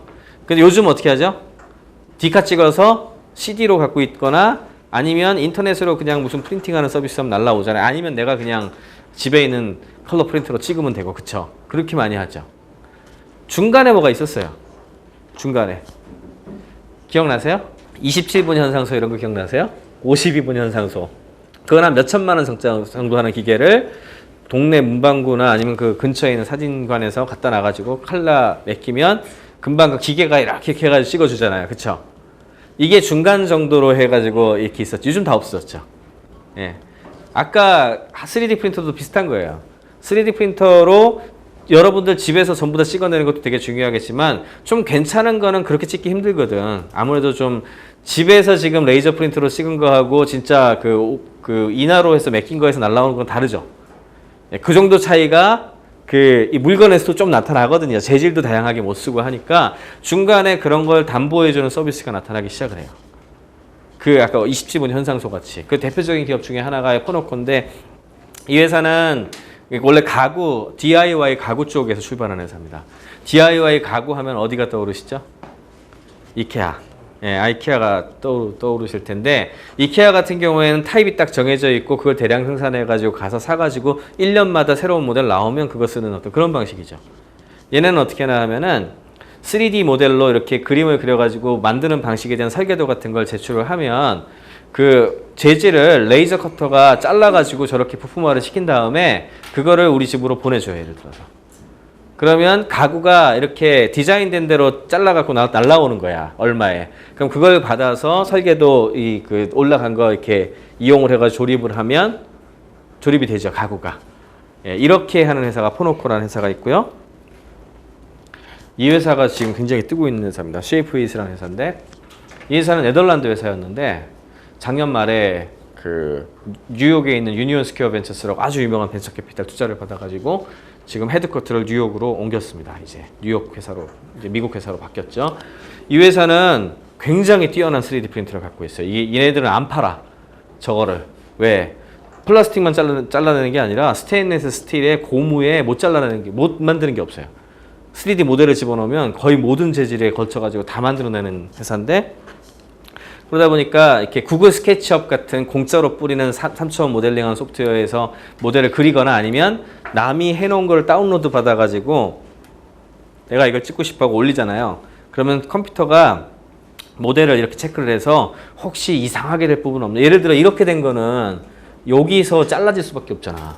이거는 물건이 나올 수가 없거든. 그러니까 이런 걸 체크를 해서 이상하다 이렇게 체크를 해주면 물건이 나올 수 있는 형태로 체크를 해주면 어느 정도 수정을 해서 올리잖아요. 그러면 거기는 3D 프린터가 프린팅을 해가지고 이게 다 3D 프린터로 만든 거예요.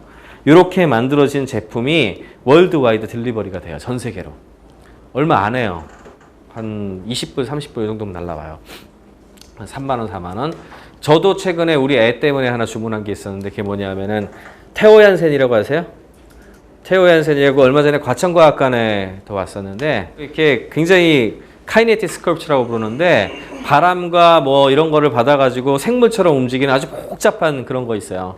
그거를 우리 과천과학관에 있을 때 저희가 애가 가가지고 끌어보기도 하고 막 그랬거든요. 근데 그게 여기 나온 거예요. 그 테오얀센이 설계도를 얘네들한테 줬어.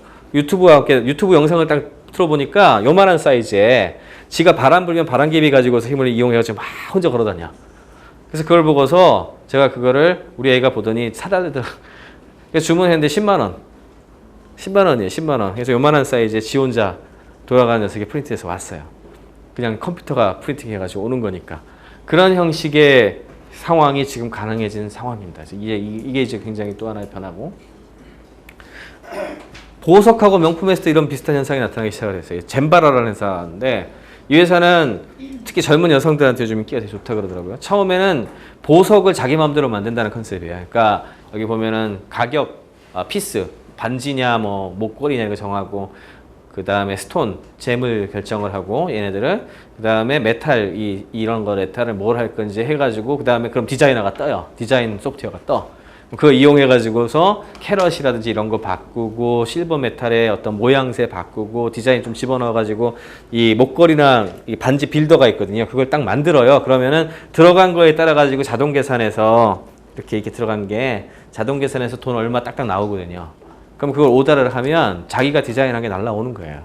집으로. 근데 이게 처음에는 보석업 같은 경우에는 약간 좀 고가의 녀석이니까 좀 부담이 되잖아요. 그래서 얘네들이 처음에는 오프라인 매장을 열었어요.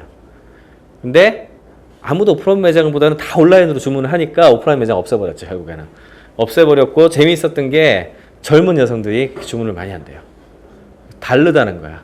전에는 다 똑같게 만든 반지나 이런 것들을 저거 했는데 젊은 사람들은 개성을 중시하다 보니까 뒤에 뭐 인각도 시키고 이런 것도 여러 가지 가능하고 하니까 신혼이나 특히 약혼 반지로서 얘네들이 굉장히 크게 성공을 해가지고 좀 잘 나가고 있는 회사 중에 하나입니다.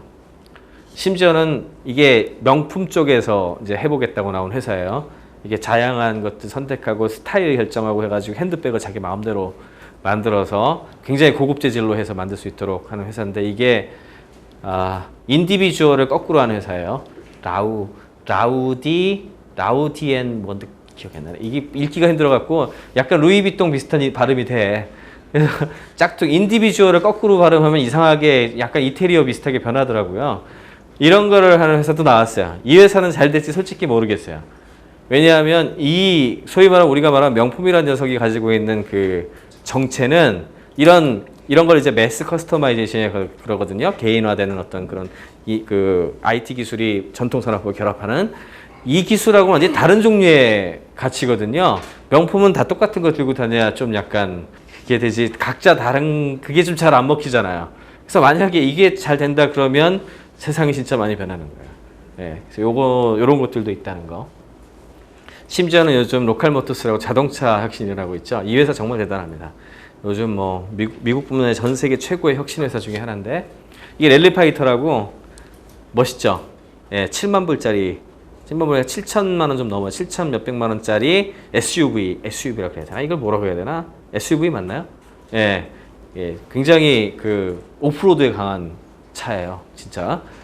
이게 세계 최초의 오픈소스 자동차 회사입니다. 그래서 얘네들이 마이크로 팹이 있어요. 아주 작은 마이크로 공장이 있고, 그래서 디자인을 크라우드 소싱 방식으로 하는데, 크라우드 소싱 방식으로 한 8,000명 정도 디자이너들이 가입해서 하고 있어요. 어떻게? 디자이너들이 제일 하고 싶어 하는 일 중에 하나가 자동차 디자인이래요.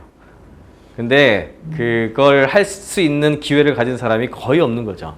그러다 보니까 이 8,000명이 딴 데서 일을 하거나 아니면 딴 디자이너 회사에 있거나 뭘 해도 어쨌든 나는 자동차 디자인을 한 번쯤 해보고 싶은 거야. 이 사람들을 커뮤니티로 모아가지고 컨테스트를 통해가지고 아까 전에 이런 모델을 결정을 해요. 이건 누가 디자인했냐면 파사디나 스쿨에 있었던 김상호 씨, 한국 사람 디자인이 결국엔 맨 마지막 위너가 돼가지고 만들어졌는데, 그렇게 해서 디자인 모델이 만들어지면 스케치에서 실제 출시까지 18개월 만에 끝나요. 얘네 그 라인이. 보통 자동차 신차 개발 시작해가지고 나오는데 몇 년 걸리는지 아세요? 현대차에서 한 6년 정도 걸립니다. 6년. 18개월이 1.5년이에요.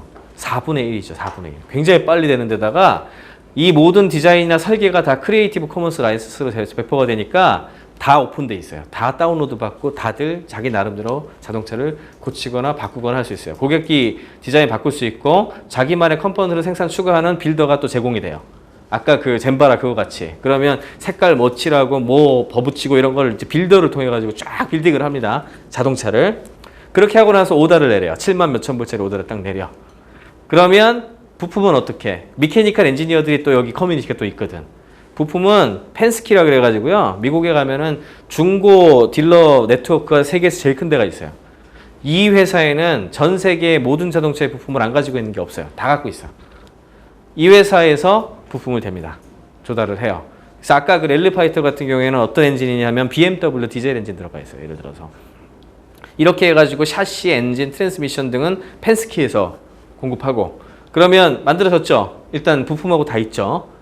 그러면 이거를 모델별로 얘네들이 무재고 생산하는, 직원이 10명이에요, 이 회사. 무재고 생산을 하는데 모델별로 500에서 2000대 정도씩만 부품을 키트 형식으로 만들어 판매를 해요. 이게 이번에 이제 랠리 파이터는 완판됐고, 지금은 이제 신개발로 세단, 4G라는 세단 지금 만드는 과정 들어가 있어요. 세단이 아마 2차로 나오게 될 텐데, 구매자가 선구매를 해서 부품 조달한 다음에 키트 생산해서 날라오면 만드는 건데, 이게 되게 재밌는 게 실제로는 애리조나의 그 팩토리가 제일 유명합니다. 여기에 쉐라톤이란 그 호텔 체인하고 이렇게 같이 가까이 있어요. 연결돼 있거든요. 근데 구매를 하면 뭐가 날라오냐면 6박 7일짜리 쉐라톤 호텔 숙박권이 날아와요. 그러면 이제 자기가 6박 7일 할 날짜를 정합니다. 몇 월 며칠 날 나는 가서 거기서 숙박을 하겠다. 어떻게 하는지 아세요? 애리조나에 왔죠. 그러면 숙박 체크인하고 다음날 아침에 가죠. 그러면 트레이너가 딱 붙어요. 여기 이런 식으로 마이크로팹에 이렇게 공장들이 있고 자기가 오더한 부품 여기 다 있어요. 이제 트레이너가 붙어갖고 6박 7일 동안 자기 자동차 자기가 만듭니다.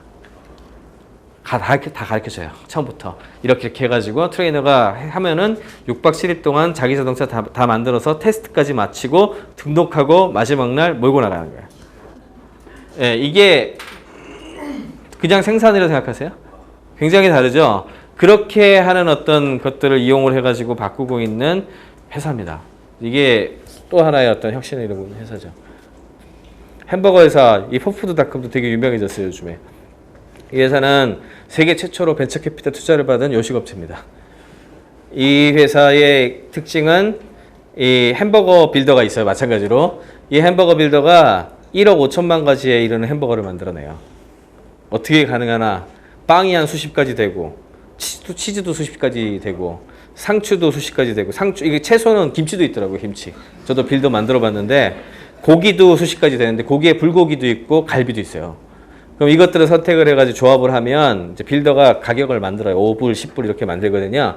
그럼 오더를 내리면 되는 거예요. 근데 그것도 되게 좀 인상적이지만, 더 인상적인 거는, 이게 오더를 내렸는데 그 조합이 내가 처음 만든 조합이잖아요? 1억 5천만 가지니까 그럴 가능성이 충분히 있죠. 그러면 내가 네이밍을 해가지고 메뉴 등록이 가능해요. 예를 들어 정지훈 버거 해가지고 메뉴 등록을 할 수가 있어. 그러면 나중에 딴 사람이 그걸 주문하죠. 그럼 나한테 25센트씩 적립이 돼요. 근데 이게 당연한 거죠, 지금. 왜? 내가 메뉴 개발했지. 그 다음에 유통하지.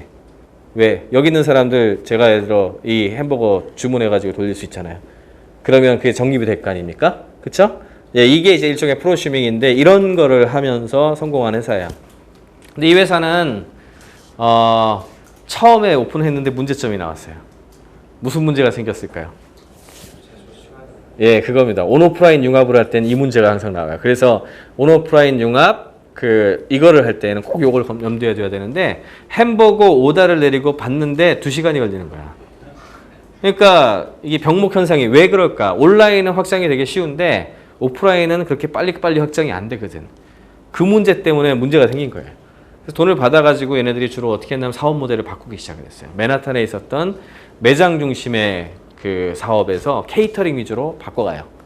그래서 2주, 3주 전에 미리 오다를 받아서 이렇게 플로우로 배달 방식으로 바꾸기 시작을 하면서 자연스럽게 언제 이걸 사용할지 그 오더 낼지 좀 알게 되죠. 그렇게 하면서 서플라이 체인도 좀 뭐 확보를 하게 되고 이렇게 해가지고 사업 모델을 바꾸면서 여전히 잘 되고 있는 회사입니다.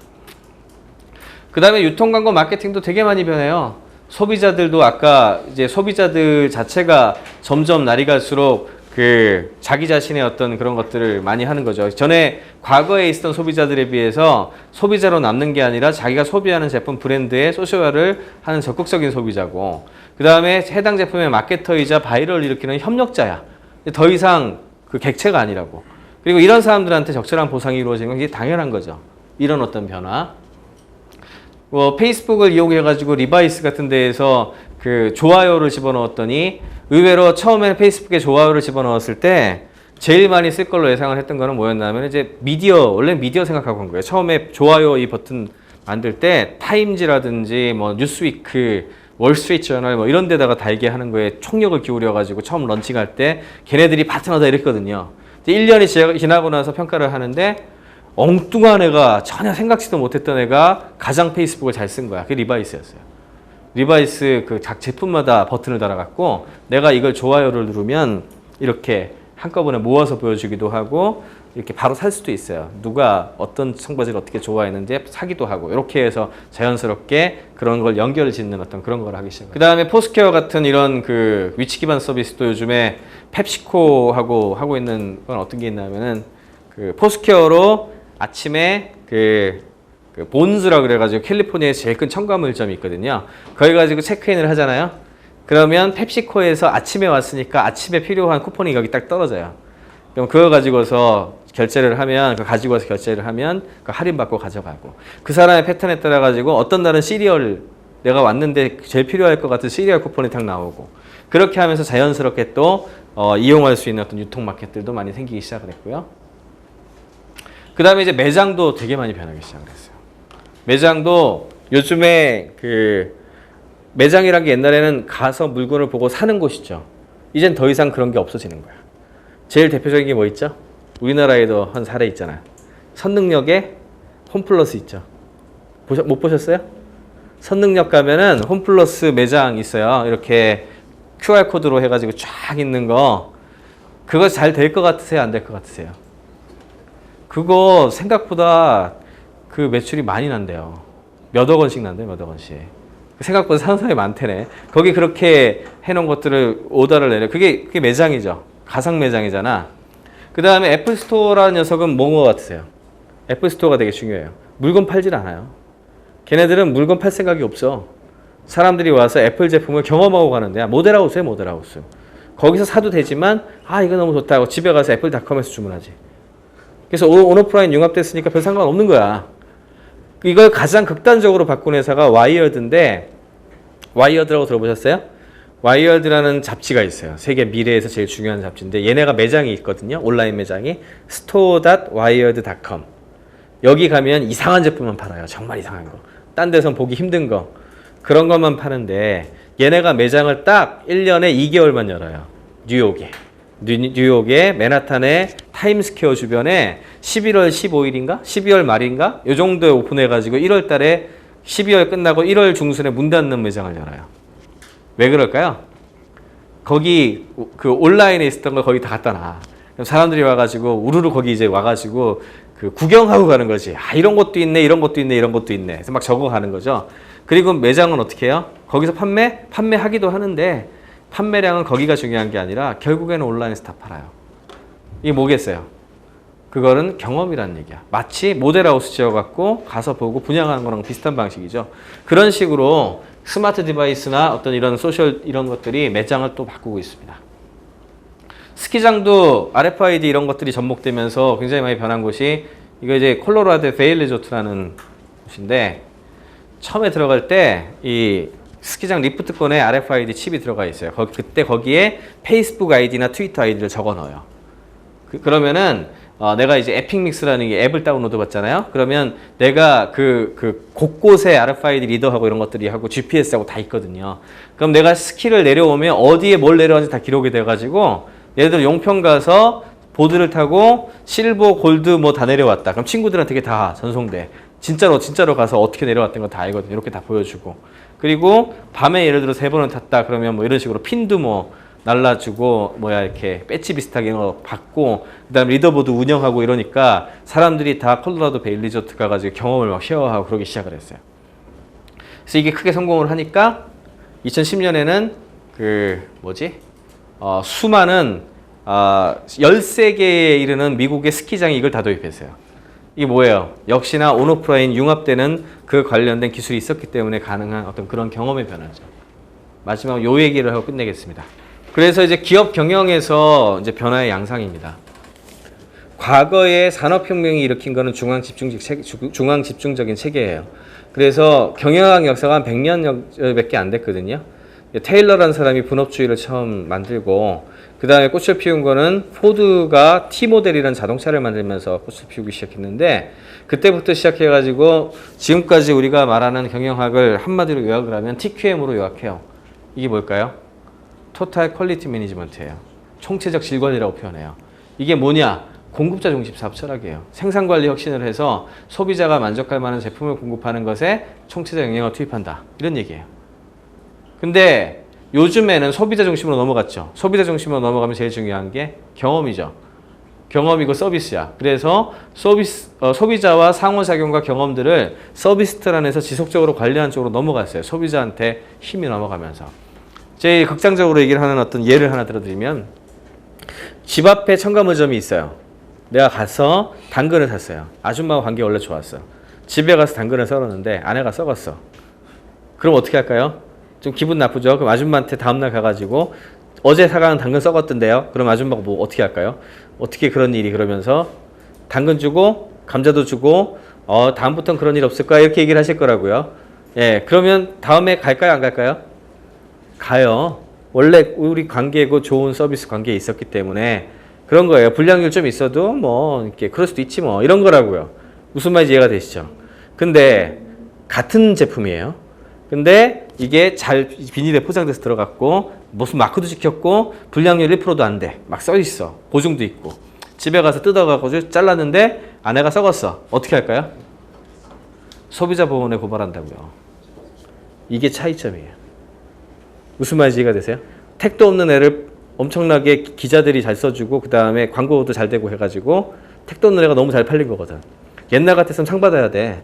마케팅 영업에서. 왜? 택도 없는 애를 이렇게 팔았으니까. 근데 결국은 어떻게 됐어요? 부메랑으로 돌아왔지. 그거 사간 사람들 전체가 안티로 돌변했죠. 예, 옴니아 쓰레기. 그래가지고 이제 완전 지워야 되는 브랜드가 된 거야. 옛날 같았으면 있을 수 없는 그런 부분들이죠. 왜? 그게 지속적인 관계거든. 내가 넘기고 나서의 책임 문제가 아니라 너하고 나하고의 신뢰 관계가 있느냐 없느냐의 문제란 말이야. 그렇게 넘어가게 된 거예요. 이게 지금 가장 큰 변화의 축입니다.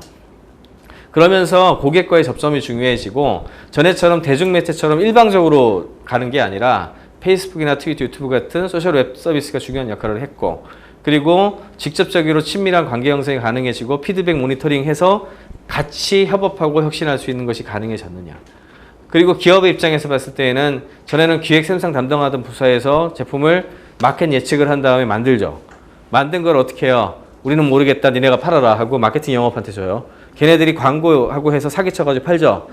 이게 왜 사기치는 걸까요? 처음에 막 시장 예측한 다음에 이만큼 만들어야 된다 해서 만들었는데 그만큼 달성 안 하면 안 되니까 죽어라고 광고 때리고 해가지고 사람들로 하여금 유혹해서 사게 만드는 거 아니야. 그러니까 그렇게 해서 판 다음에 그것을 이제 사후 관리는 나 몰라라 하고 이제 그 소위 고객센터 쪽에 넘겨버리죠. 니네들이 알아서 해. 이게 순차적으로 일하는 컨셉이고 서로의 부서가 달라진 컨셉. 일방적으로 지네들 마음대로 생산해가지고 지금 막 푸시하는 그런 형태의 모델로 우리 산업이 지금 진행되고 있어요. 이게 공급자 중심 모델이에요. 근데 요즘은 어때요? 아까 크라우드 소싱 뭡니까? 기획 생산에 사람들이 한꺼번에 다 관계를 하기 시작을 했죠. 복합 포인트 뭐예요? 마케팅, 영업에 사람들이 와가지고 같이 하기 시작을 했죠. 사후관리도 마찬가지로 이렇게 하는 기업들 되게 많아요. 커뮤니티를 통해 가지고. 그럼 뭐예요? 이게 제품 서비스의 전 주기에 걸쳐서 고객하고 직접적인 소통을 하고 피드백을 해서 교감을 형성하고 사용자 혁신을 가능하도록 그렇게 유연하게 경영을 가져가느냐. 사용자들하고 같이 호흡하는 그런 협업의 어떤 그 정신이 들어가 있느냐 아니냐에 따라서 앞으로 미래의 기업 영역이 달라지는 거예요. 이런 식으로 변화가 나타날 것이라는 것이 가장 중요한 포인트 중에 하나입니다. 오프라인 비즈니스 혁명의 내용들은 그래서 소위 말하는 뭐 소셜이라든지 오픈소스에 대한 개념, 개방, 참여, 뭐 소위 웹2.0 얘기 나오면서 나왔던 수많은 철학들이 있죠. 그게 그냥 IT에서만 있는 게 아니라 우리 현실 세계로 내려와서 기업 경영도 바꾸고 심지어는 가장 전통적이라고 얘기했던 제조업, 서비스 산업 이런 것도 바꾸고 농업도 요즘 변화가 일어나거든요. 농업도 바꾸고 그리고 또 뭐가 바뀌겠어요? 사람들의 생각하는 방식, 철학, 법, 제도까지 바꿀 거예요. 그런 것들의 변화가 지난 200년 전에 산업혁명이 일어난 이후로 처음으로 이런 변화가 실제 사회에 뿌리 박히기 시작한 거예요. 그게 앞으로 한 40년 정도, 저는 한 40년 보는데 앞으로 한 40년 정도 지속이 될 겁니다. 그래서 그런 변화의 시대에 들어가는 것이 진정한 IT 혁명의 가장 중요한 포인트다라는 말씀을 드리면서 마치겠습니다. 감사합니다.